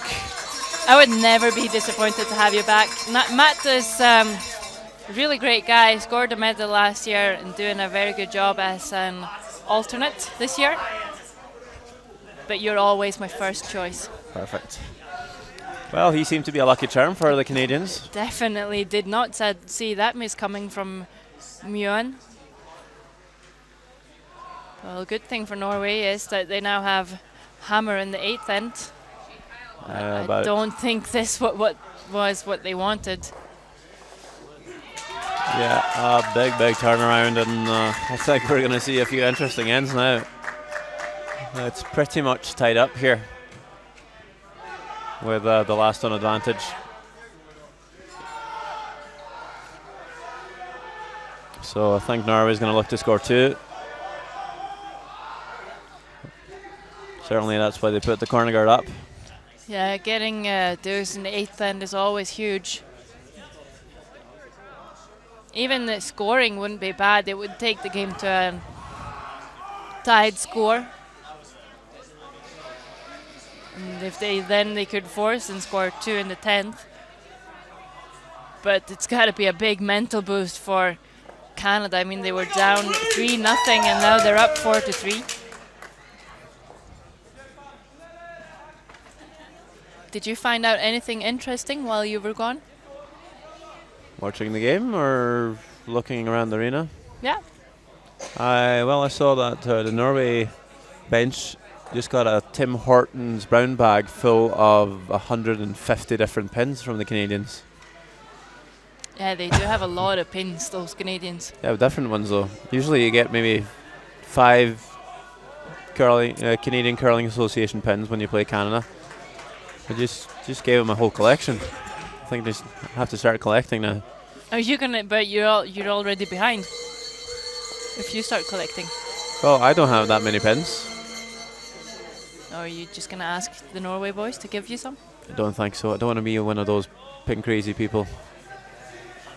No, there's certainly a couple of those around in the curling world. How about the other sheets? Do you want to give us an update? Yeah, we can do that. Switzerland scores 1 and 7, leading the game 5-4 over China. Seems like Russia is in control over Austria with an 8-4 lead and hammer in the 8th end. Scotland is 5-3 up on Italy, but the Italians have the last stone in the 8th end. And next to us we have Sweden playing the United States, where it's all tied up at 4 each. They're currently in the 7th end.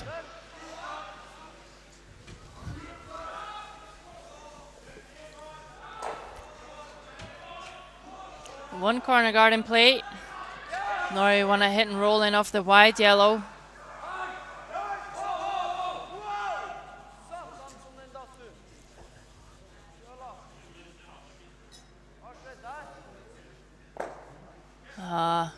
Bit of a missed line call. Yeah, well, Wilhelm seems to think that just kind of floated out a wee bit coming down the ice. Surprised him a little bit. Came off the line.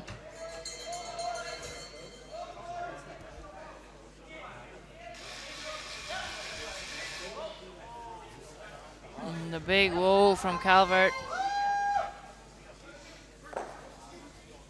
They will manage to get the roll in.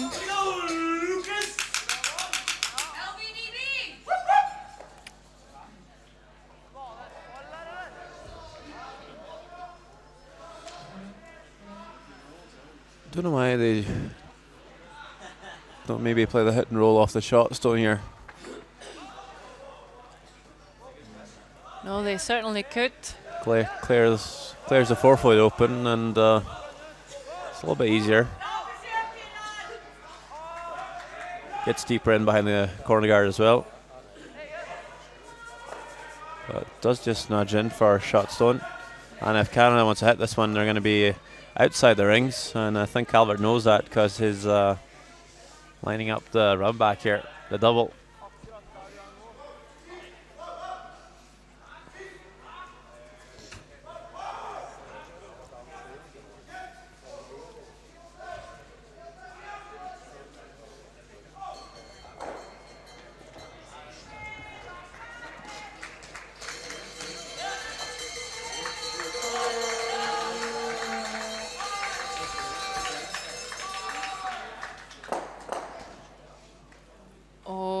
What's happening here? He's just lining everything on the center line instead. Well, not the worst, but no. Leaves one red in the house here.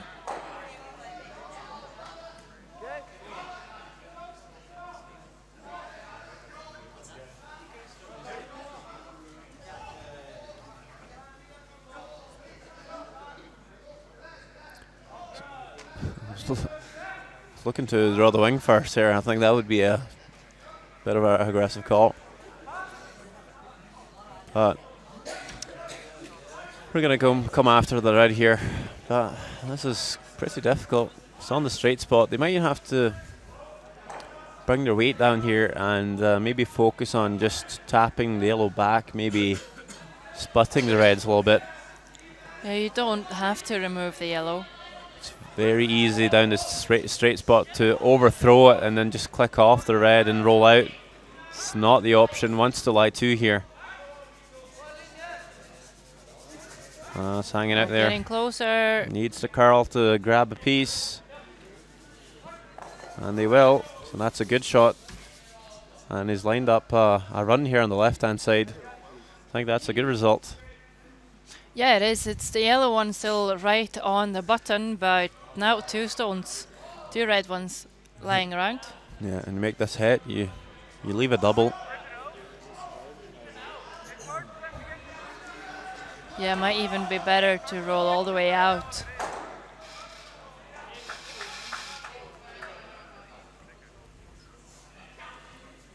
Well, you could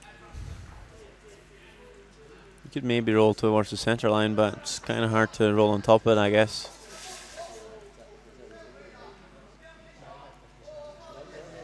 You could roll into your own stone actually and push that one to the left. Might be lying in the open. Not sure what they decided here, if they want to roll out or... I think they just want to roll out to bite the edge of the 12-foot. Yeah, and if then they rolling roll all the way out, that's fine. Exactly, and that's what's going to happen. So this red is pretty much buried behind the center guard, so they're not going to be able to come around and tap it down after all. When you look from this angle, you'll see it more clearly.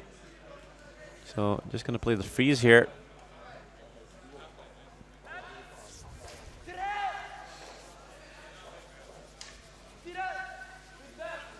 So definitely going for it here, the Norwegians. Could have just taken off the center guard and make sure that they score one. Yeah, and then you might have gotten a chance to blank it as well. This one's short though. This is no good.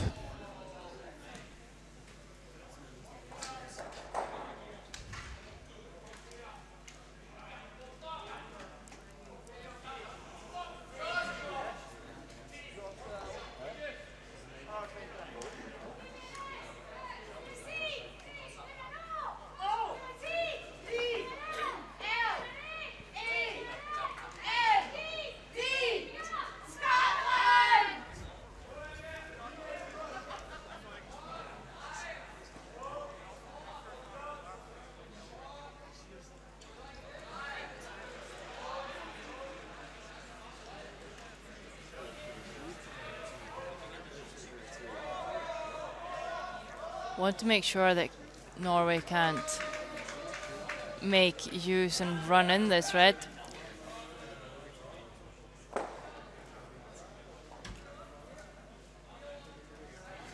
Yeah, they're trying to play the nose hit here. Leave the shooter. Plays it a little safe and rolls out. And Norway playing the freeze again. I'm a little bit surprised by it, because they won't be able to lie shot here, and you think maybe Canada could just play a guard on it and they'll be left with a really difficult run back to score.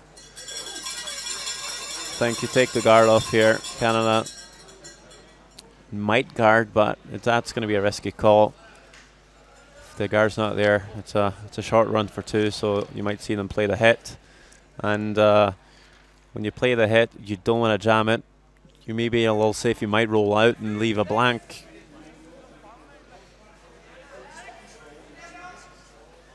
But playing the freeze, nonetheless.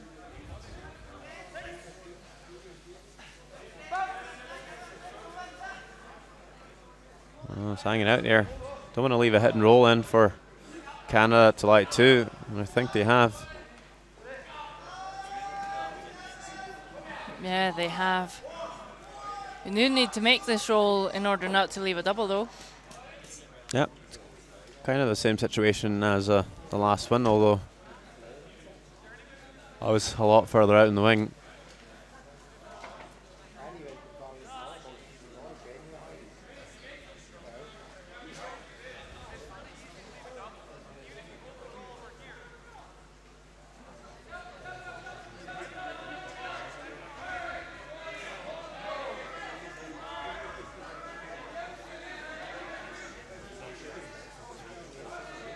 Van Bosch wants to be on the safe side here, roll out. I see his point, because it's not easy to score 2. I'm not sure if it's easy to score at all, actually, if they roll out here. But No. again, if they make the roll in, they could be stealing 2. Yeah, so I like the aggressive call, but I do see Van den Bosch's point. Yeah, the only thing is, do you want to keep arguing after you've made your point and your skipper still called the shot? Probably not, but You might just give him a negative feeling before he throws, but this is looking good. Ooh. oh, how far is going to roll? Yeah, a little bit too far. I don't think there's a double on, or there might be a really, really thin one. I think there might be a double, obviously only for one though. Only for one, yeah.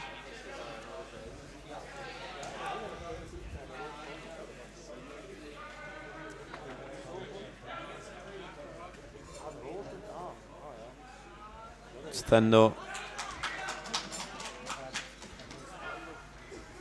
It's obviously missable, but again, if he were to roll out there, I think the shot for one would be pretty hard to come on the left-hand side here and tap the yellow, being so straight. But this is not an easy shot either. No, definitely not. Catch a quarter maybe. Don't know if you even remove the 2 reds from 2 yellows from the house. Just spin him out of the 8-foot, big weight from Mjøen. He needs to be really accurate. Stayed off it, on it now. Got to be close. There we go. Yep. And it's a score 1. That's a good shot. And it's all going to be tied up here after 8 ends.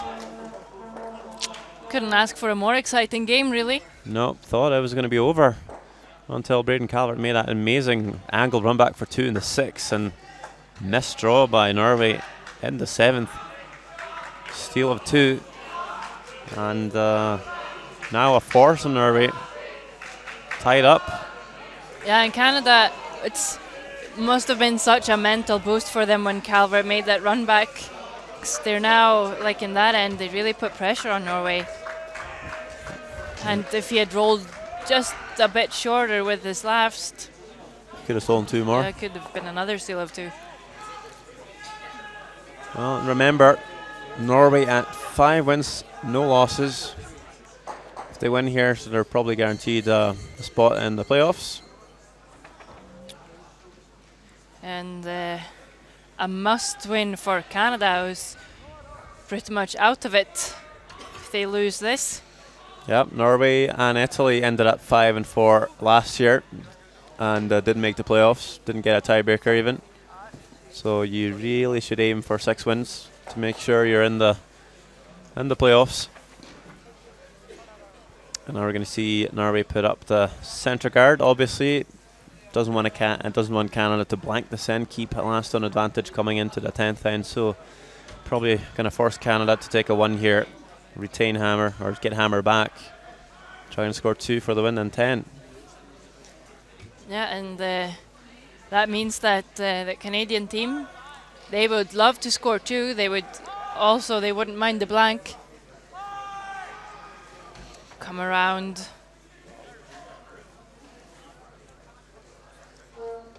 It's being swept all the way for line. It's past the guard.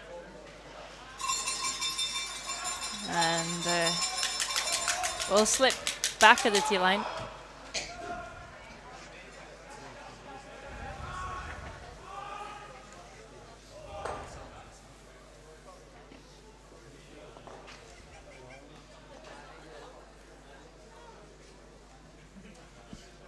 Freeze opportunity for Norway.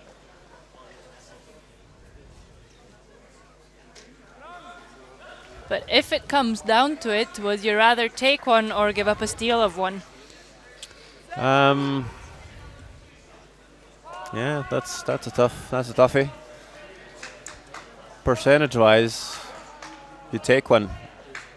According to the stats, you're more likely to win a game if you're up one rather than down one. But again, it's a bit individual. Definitely, but it could also be that feeling if you give up a steal of one, you have the feeling that you missed your last shot or that you missed your chance to score, and it could still maybe have some sort of effect. Unless you're in the situation where you can choose. Yeah, exactly. Missed a shot on purpose to give up one. Let's say drawing against 2 and you only draw to outcount the 1 on purpose. Well, you could do that. Because you can't blank. We will see. We'll see if it happens. Mistake by Norway, though, to leave this situation. Canada now sitting 2. Yeah, in the corner guard and a bit messy.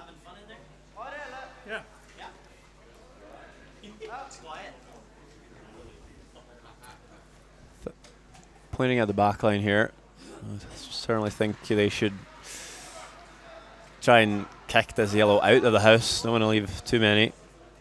Allow a big score. This is curling big. Remember, this is the swingy spot. We've seen many people curl too much coming down here. Oh, and that might have been really lucky. Wow.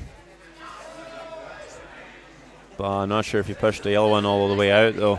No, but I think he might have over-curled everything if he wouldn't have scratched the guard. True. End result, not amazing. No. No, it looks like the yellow one is hanging on to the back 12 foot as well. I think they're looking for the roll in behind the corner guard here, the Canadians.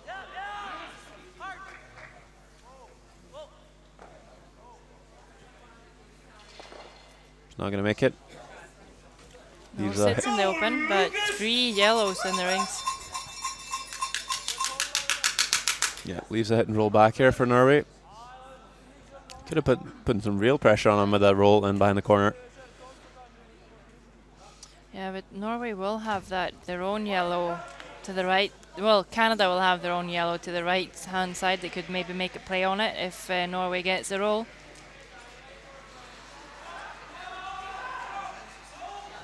Right, when a roll over buried then, right in behind the yellow. Not to leave that angle.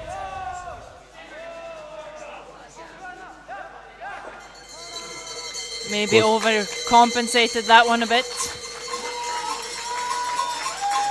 Quite common. Once you miss one way, you tend to make sure you don't miss that way again.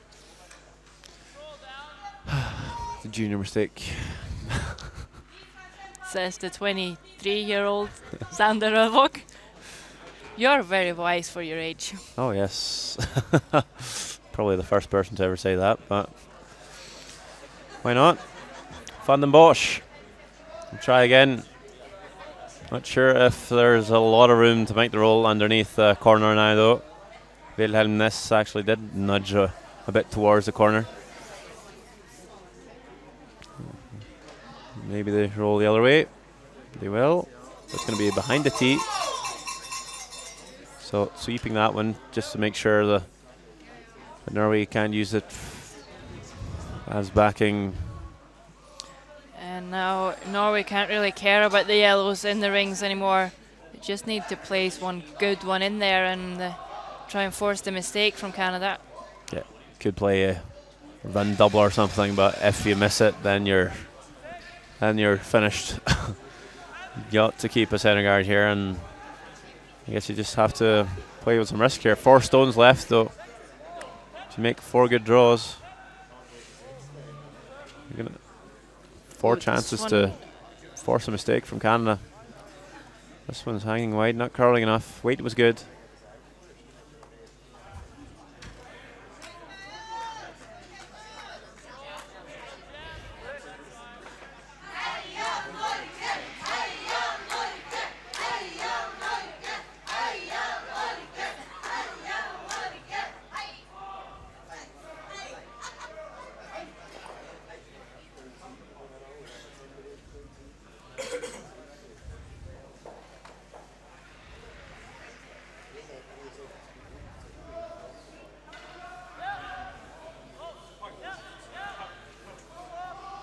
Wanna roll out behind the corner guard.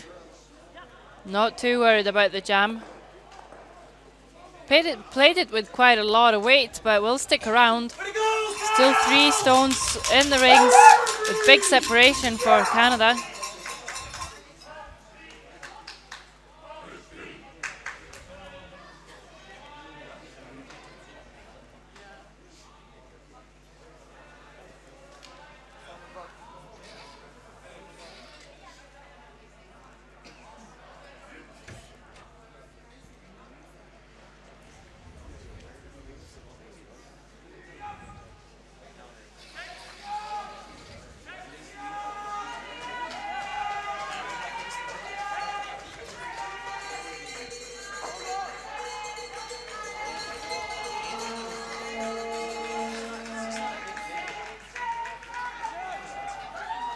Looking better this time. Needs to drag it down here. Bites the top of the 4, and it's more buried this time. And quite good, because even though it's not completely buried, it's got quite a good angle towards the yellow. Yeah, really hard to come down and take the red one off without jamming at the back there. So Braden Calvert just gonna ask for a clean pick on the guards here from Curse. Yeah, they figure they have 2 ways to get to the shot stone if the guard isn't in play. No problems. And now Norway needs to make a decision here.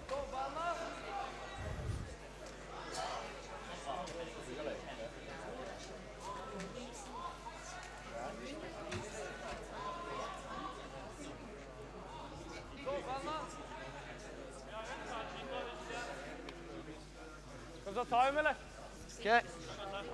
So they're going to take a timeout here. Probably not the worst spot to do that. 3 yellows on the house here. You gotta be careful. So coach Stein Mellemseter will make his way down. Jeg tenker den da. Ja, det er enten den eller garden. Altså. Jo, hvis vi garder da, jævlig skummelt for den. Ja, ja. Og de har den uten jam, vet du. Så skal man være heldig, altså at den jammer. Så hvis garden må ligge på en linje her, sant? Ja. Eller her, sånn. Kanskje. Men det er derfor jeg tenker, for vi vil jo force, så tar vi den dobbelen og blir liggende her. Ja. Så ligger vi godt an. Ja, for det der ligger bak 10, så det kan vi eventuelt fryse på etterpå. Ja, men da har vi fortsatt en kort run. Du ser jo vinkelen nå. Du skal jo rulle dit, så er jeg lekt en jam der. Vinkelen er jo jævlig bra for å rulle. Dobbelen er jo kjapp, og hvis du skal ta den på oversiden, så ruller du langt. Nei, treffer du her da, så har du jo dobbelen og ruller bare hit. Du trenger ikke å kjøre 9, du kan jo kjøre 12 på den der. Ja, men da er det jam, vet du. Hvis vi klarer å rulle over dit, Ja. så er det bra det også, selv om vi ikke får dobbelen. Ja. Kanskje så ligger vi... Stein her. Det er enten dobbel eller garden, da, føler oss.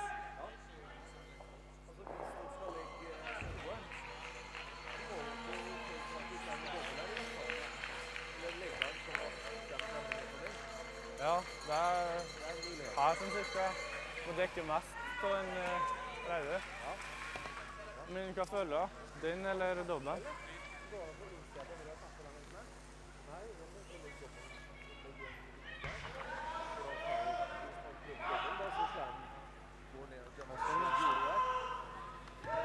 Men du må jo ha shot.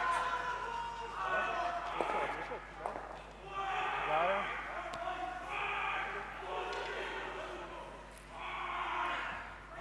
Jeg liker den, altså.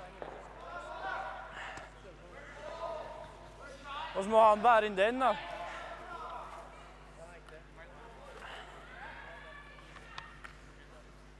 Ja. Jeg skjønner ikke hvorfor vi har så... Ok, der, ja.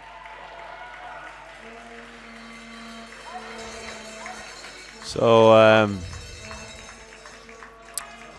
after talking to Coach Stein Mellemseter, they've Elected to play a draw here, actually.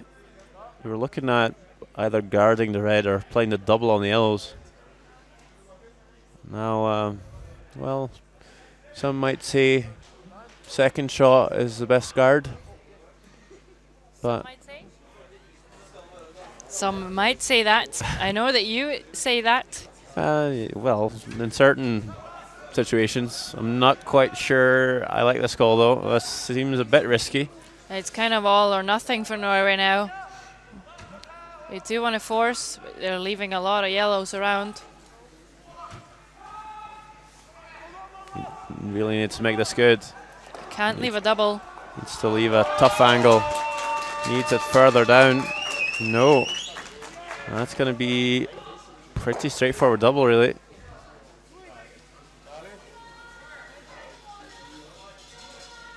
There is chances to jam here, but there is also a way to keep 4 yellows around. it's pretty thin, the double, and you need to catch the top one really thin. If you catch it a little bit thick, you might jam it onto the yellow. You might spin the second red down onto the back yellow. I think you need to go for this one. Even if you lose a yellow, it's still going to be looking quite good to score 2 here. Yeah, if you do jam, there's a chance you might get too much spin on your shooter as well and roll out, and that you might just be left with 1 yellow in the house or 2. We'll see. We will see. He could also be sitting 4. Yes, and that's the plan, I think. I think that would be the plan rather than leaving just a 1. Right, so a few possibilities here. If it doesn't quite make it right, but I was going to say let's hope he makes it. Although I'm afraid the game might be slipping away completely then. As always, want to keep things tight here. Always hoping for the extra end. Braden Calvert. Oh, and this looks like it's over curling. It's not far away. No. And he does double jam it. Does it hang on just barely though? It does, the yellow. Now, question, is the red one second or third shot? Oh, I just needed to catch that one a fraction thinner. It'd be perfect. Yeah. But I think he was maybe jamming on that right one anyway. I don't think Norway can play a draw now.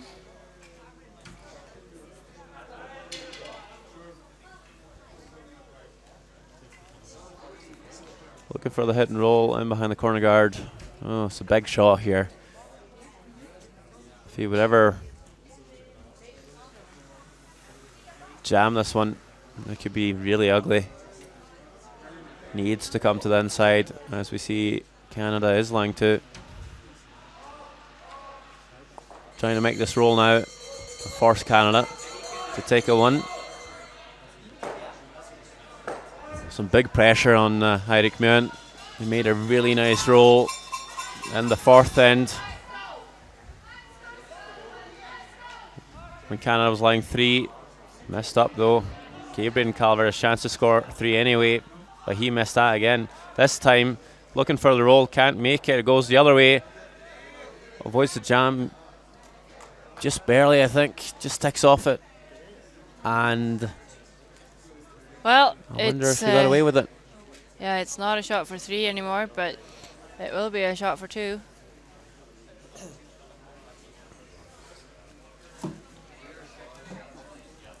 Well, big time drama. Yeah. Now, Braden Calvert has missed a few important last shots in this game, but he did make that incredible run double and the 6th end to score 2.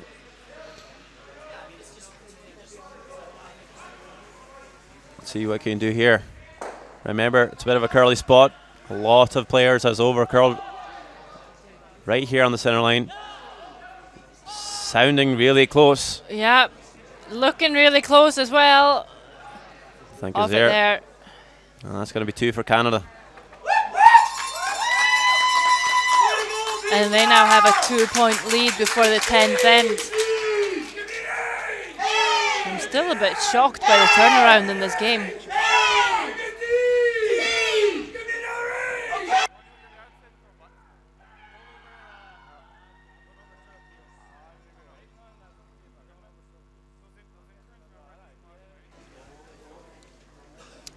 Yep, final end.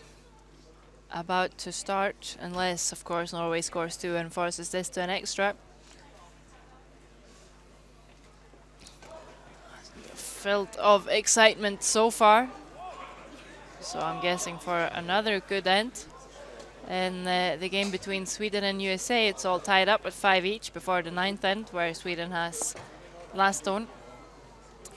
Same goes in the game between Italy and Scotland, also 5 each after Italy scored 2 in the 9th, but it is Scotland with last stone in the 10th end.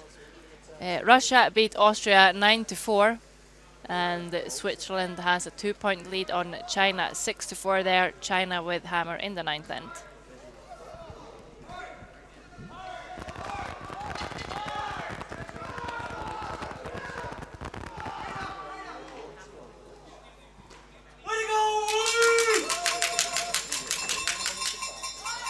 First stone in the house.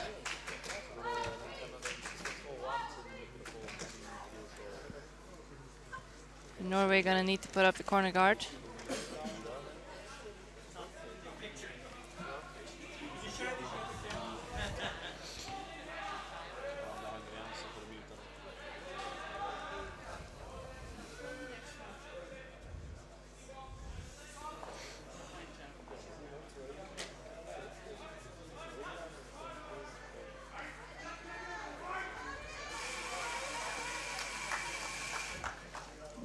Because of the free guard zone rule, Brendan Wilson is not allowed to hit that guard. He's just going to tap his own down. And then we're going to see peels from Lucas and Kyle.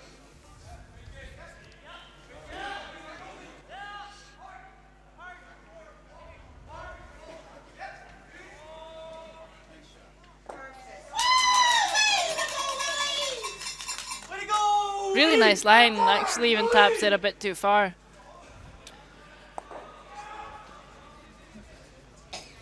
Norway still ignoring the yellow stones in the rings. Putting up another corner.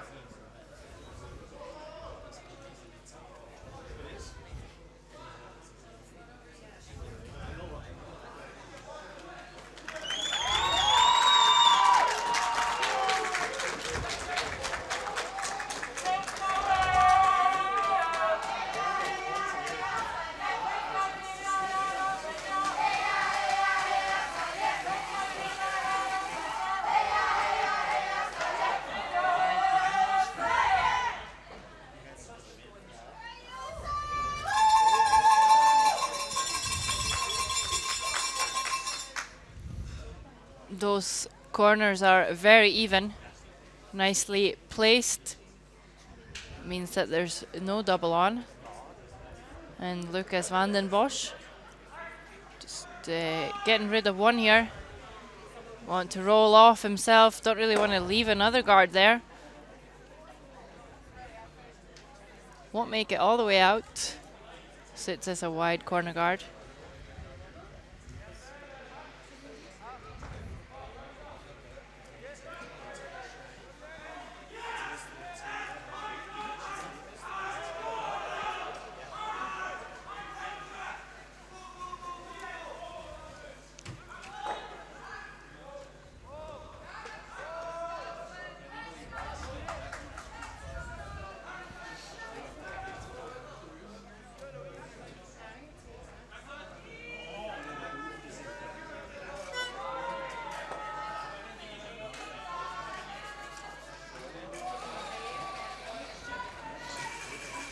Well, he's a bit disappointed, but he does move that yellow to a really nice spot, the back of the house here. So even if his red one's in the open, there's going to be a good chance to maybe come down with a freeze onto those yellows later in the end. Couple of guards and a little bit of backing. Nope, sitting too badly for Norway. Braden Calvert looking for the hit and roll. Don't want to roll too far. Don't want to leave a free path in behind the corners. Yeah, he's going to roll too far. And we'll leave that draw.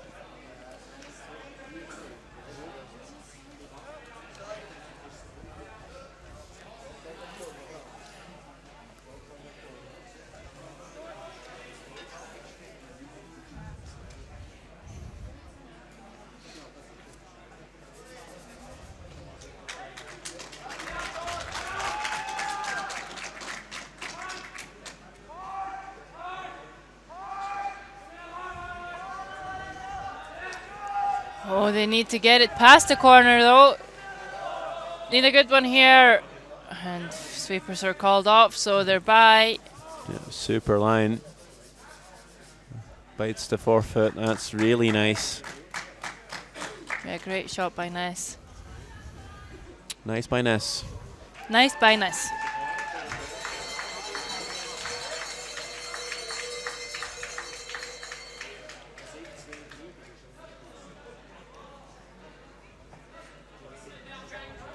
So I just saw a tweet come in about an hour ago.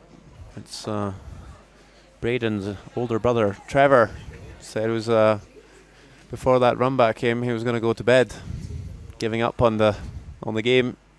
Yeah, it's Probably very early morning in Canada, and it wasn't looking good before that run back in the sixth end. Don't think he's going to regret staying up for the rest of the game, though.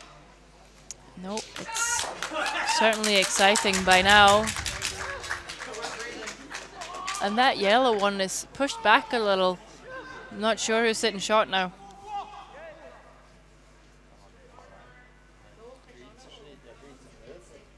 Looking to draw the wing here.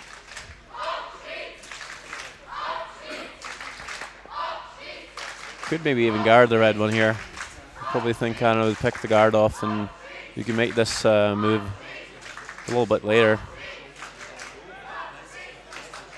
Although, draw the open wing here, you might see Canada just play a hit on that one instead. Yeah, trying to keep Canada busy or occupied with hitting single stones is a good plan. They do have 3 yellows left.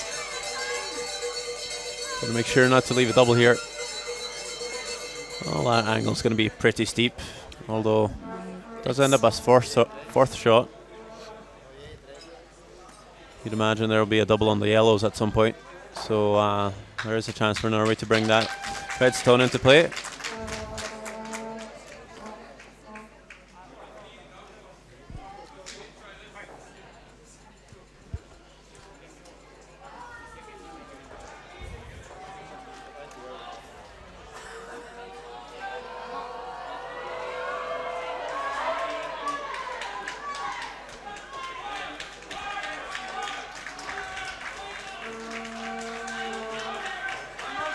And a timeout called by Canada. Do you play the open one or go for maybe the double? Heard Calvert say we definitely can't give them a 3. What's he gonna do? What if we miss him, Tom? Coach Tom Clasper on his way to talk to the team.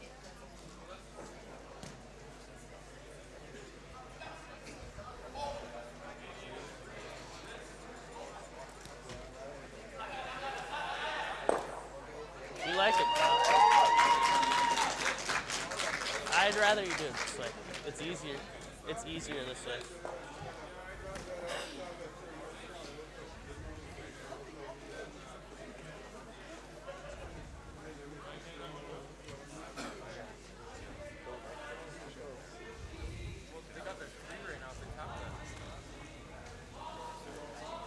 No, because if they tap it, then we pick the shooter. And then they freeze again.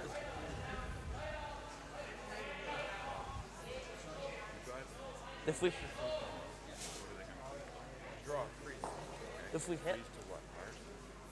Or they'll either play the tap or the freeze if we know this. Why don't we try it? You don't like trying to hit less than half of that? Like if you hit half of that. You're gambling. If you think this is the best way to keep them down to 2, it's up to you. I mean, I feel like I'll make it. I guess we got rid of the 2 on the way out. I don't like the outturn. This is risky. I don't like the outturn.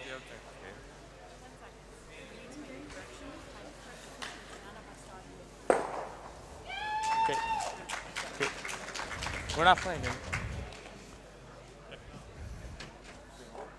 We're not playing it. You know how thin that is with the insert? I'm not sure. They got a lot wiser. Rock. Not easy. Still haven't decided here. Yeah. Well, Tom Claspers won the Amersham Coach of the Year award back home 3 times, 04, 05 and 2012. So he's got to have done something right in the past.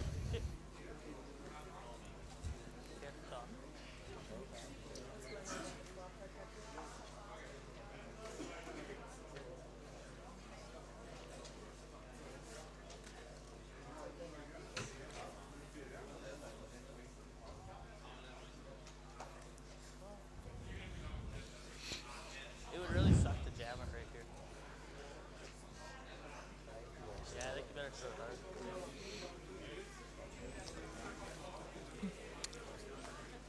Kars is really wanting to play this shot. Feels like he'll make it and he's confident, so. That's always good. And what's the plan here? A double or? Yeah, a double or just slashing away the red. They are very afraid of jamming it onto the yellow. Well, I think maybe even the best result here is to make the double on the top red and take off the back yellow. Just destroy that pocket.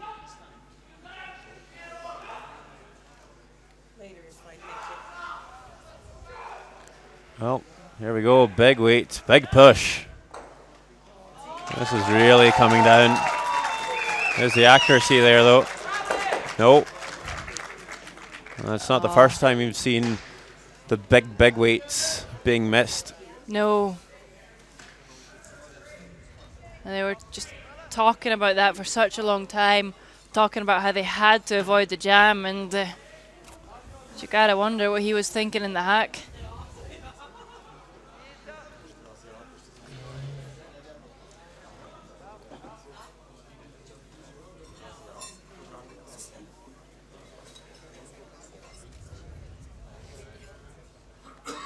Technical timeout. There's probably something wrong with the handle here.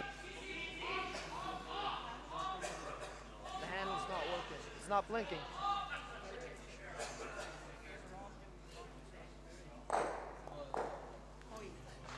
Yep. Just tells me you're right.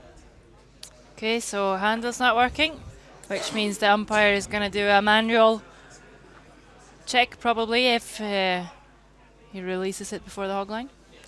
Well, I remember before practice, well, in practice before the World Juniors last year, he was hogging the rocks behind 4 feet. So hopefully he won't be too tight to the hog line and fool the umpire here, because he hasn't hogged a stone yet.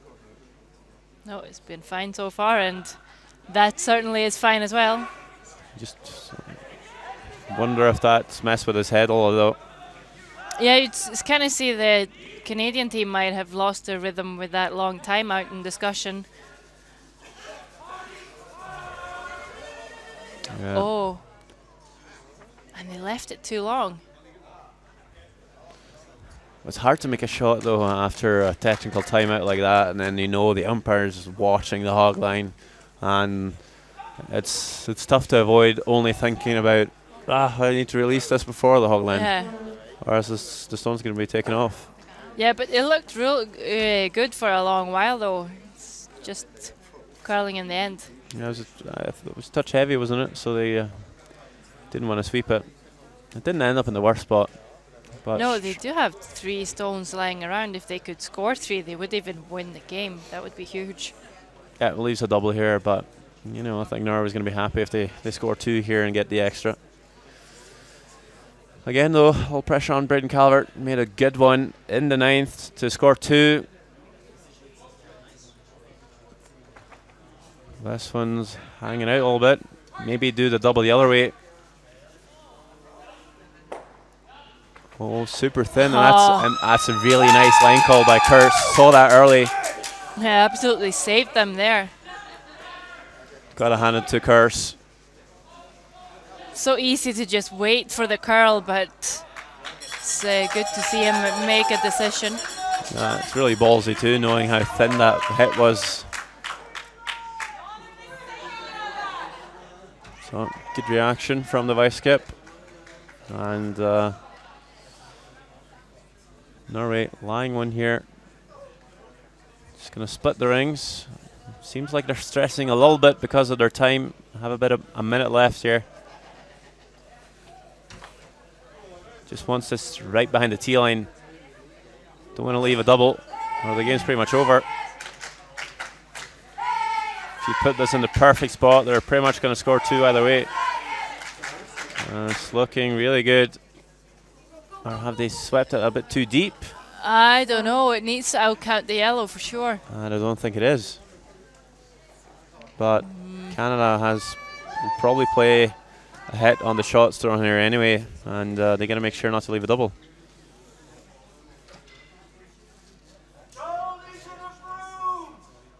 So the biggest mistake by Norway, but surely it would have been nice to keep that a stone higher up in the house. Yeah, then they would have been pretty much guaranteed an easy shot for 2. Now it might get tricky.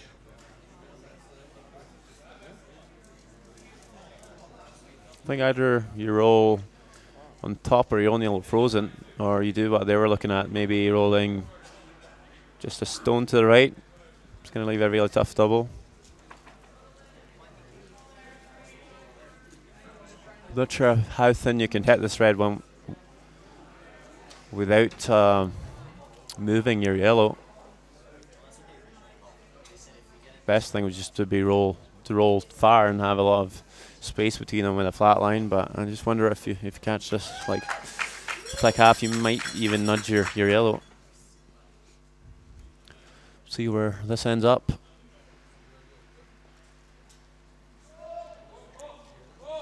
Heading to like 2. Stone. Yep.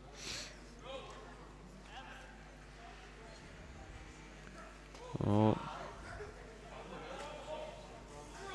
Not touching this one. Isn't going to roll too far. And it's nudged the other yellow. Yeah, I think we're going to see another extra hand, Sander.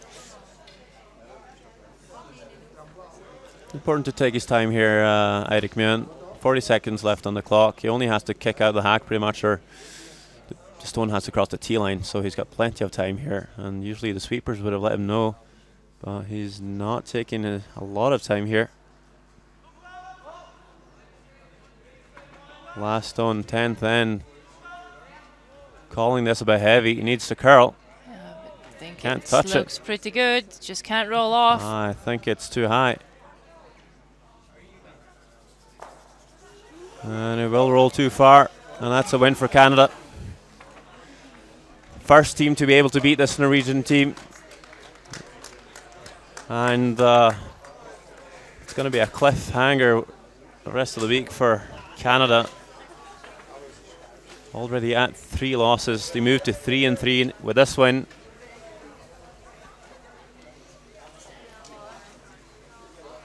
So there we have it. Only able to score 1 in the 10th end.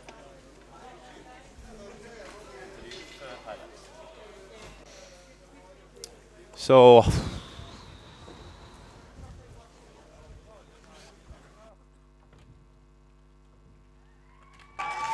right, so just taking a look at the scoreboard here, we opened with a very blank first end. Norway had a draw for 2 in the second, didn't come off, had a blank. Canada missed a tap for 3 in the 4th, and then another miss when they tried the blank in 5th, and you thought Norway was in control, 3 up, but then when Norway's actually lying pretty well, looking to steal two in the sixth. It was Braden Calvert that made a really nice run angle double to score two, and when Norway missed the last draw in the seventh, they stole two again, just flipped the game right around, forcing Norway to take a one. Did a good job scoring two in ninth, and although Norway had a shot here to score two for the extra, couldn't quite make it, rolls out, and as mentioned, Norway will lose their first game. So none of the teams in the men's side here undefeated. Canada moves to 3-3, still a chance for them to make the playoffs. Might have to win the rest of the games though. 5-4 was not good enough in Sochi last year. And if you stick around, we're gonna get some highlights, but first we're gonna wait for the interview with winning skip Braden Calvert. One game still out there. There's an extra end between Sweden and the United States. Sweden with last stone. Just to go through the scores on the other games we had this morning. We saw Switzerland beat China 7-4 between Austria and Russia. The silver medalist from Sochi last year won 9-4. Scotland took one in the 10th end to win their game against Italy 6-5. Really important game for them. Could have moved to 3 losses as well, reigning world champions. And shouldn't wait for too long to have a few words with Canadian skip Braden Calvert for the highlights. So if you want to see that, just stick around. Later today, we're going to have Scotland, Switzerland, 2 o'clock, and the women's draw on the broadcasts. So you might want to stay tuned for that one. That could be a really interesting game. And tonight at 7 o'clock, we'll have silver medalists from last year, Russia, playing the up-and-coming Italians. So that's also going to be a super interesting battle as we're closing in on the end of the round robin. Den korta. Eller ja, inte den jättekorta, men den näst kortaste. So Braden Calvert's ready here down with Sara Karlsson. That's her speaking Swedish.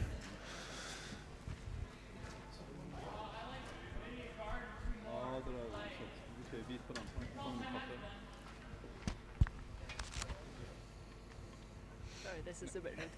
They don't want to see my face. As you see in the background here, still Sweden, USA battling it out in the extra end.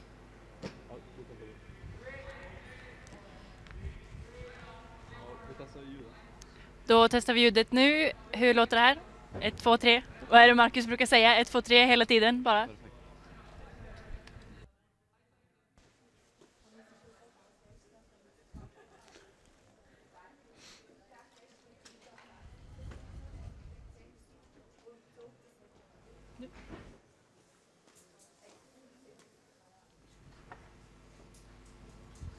That was a real nail biter. What are your thoughts on the game? Yeah, I guess we'll take the win for sure after a game like that. We got off to a bad start. I threw a really bad rock in 5 that gave us a little bit of we had to come back from that, and luckily we did, and we pulled through. That run back you did in the 6th end was huge. What was what did it mean for the mentality of the game? Oh, that was huge. The momentum, we just got it right from that shot, and we gained a lot of confidence, and we basically didn't look back for the rest of the game until a little bit of hiccups in 10. And moving on now, what will be your focus for the next round robin games? I think we'll just take it one game at a time, one shot at a time, and stay in the moment and not look too far down the standings or anything like that. Okay, well, thank you and good luck. Thank you. That was skip Braden Calvert of the Canadian team. Won their game against Norway here on our broadcast. And we'll have a few highlights from that game if you didn't catch it all.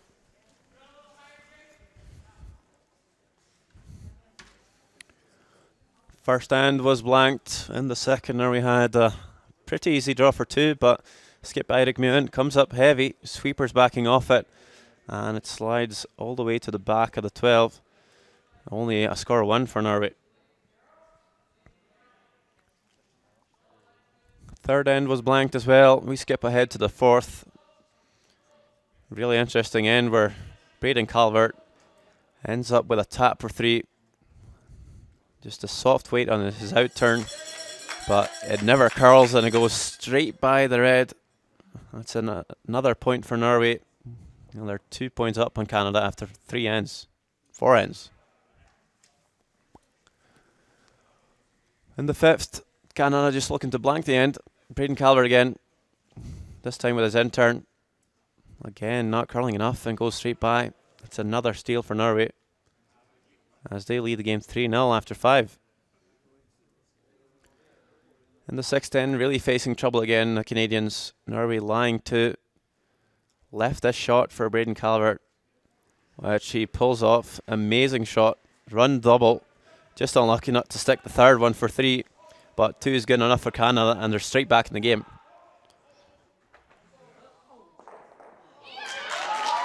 In the seventh end, lying to Canada.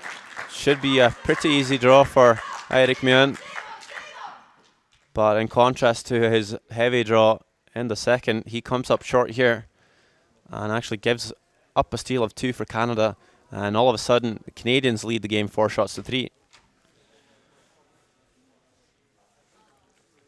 Head into the eighth end. Norway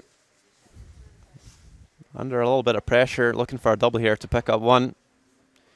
Makes it perfect, but Canada will have last on in the ninth.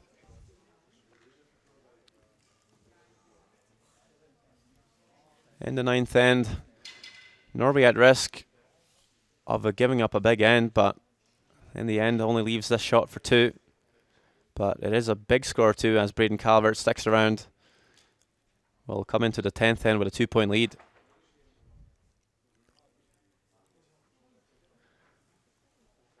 In the 10th, Braden Calvert couldn't stick around to leave a double. It's a soft weight tap for 2, but maybe under pressure of the time clock, Eirik Muant overthrows this one and rolls out. Does not get the extra end, and the teams shake hands. 6 shots to 5 win for Canada, a big win for them, still a chance for them to get to the playoffs. Norway moves to 5-1. So that's it for our broadcast today. Join us later. We'll have Scotland, Switzerland in the women's draw, 2 o'clock local time. Russia, Italy in the men's, 7 o'clock local time tonight. So thank you very much. My name's Sander Elvog, and I was joined by my lovely Sara Carson. See you again later today.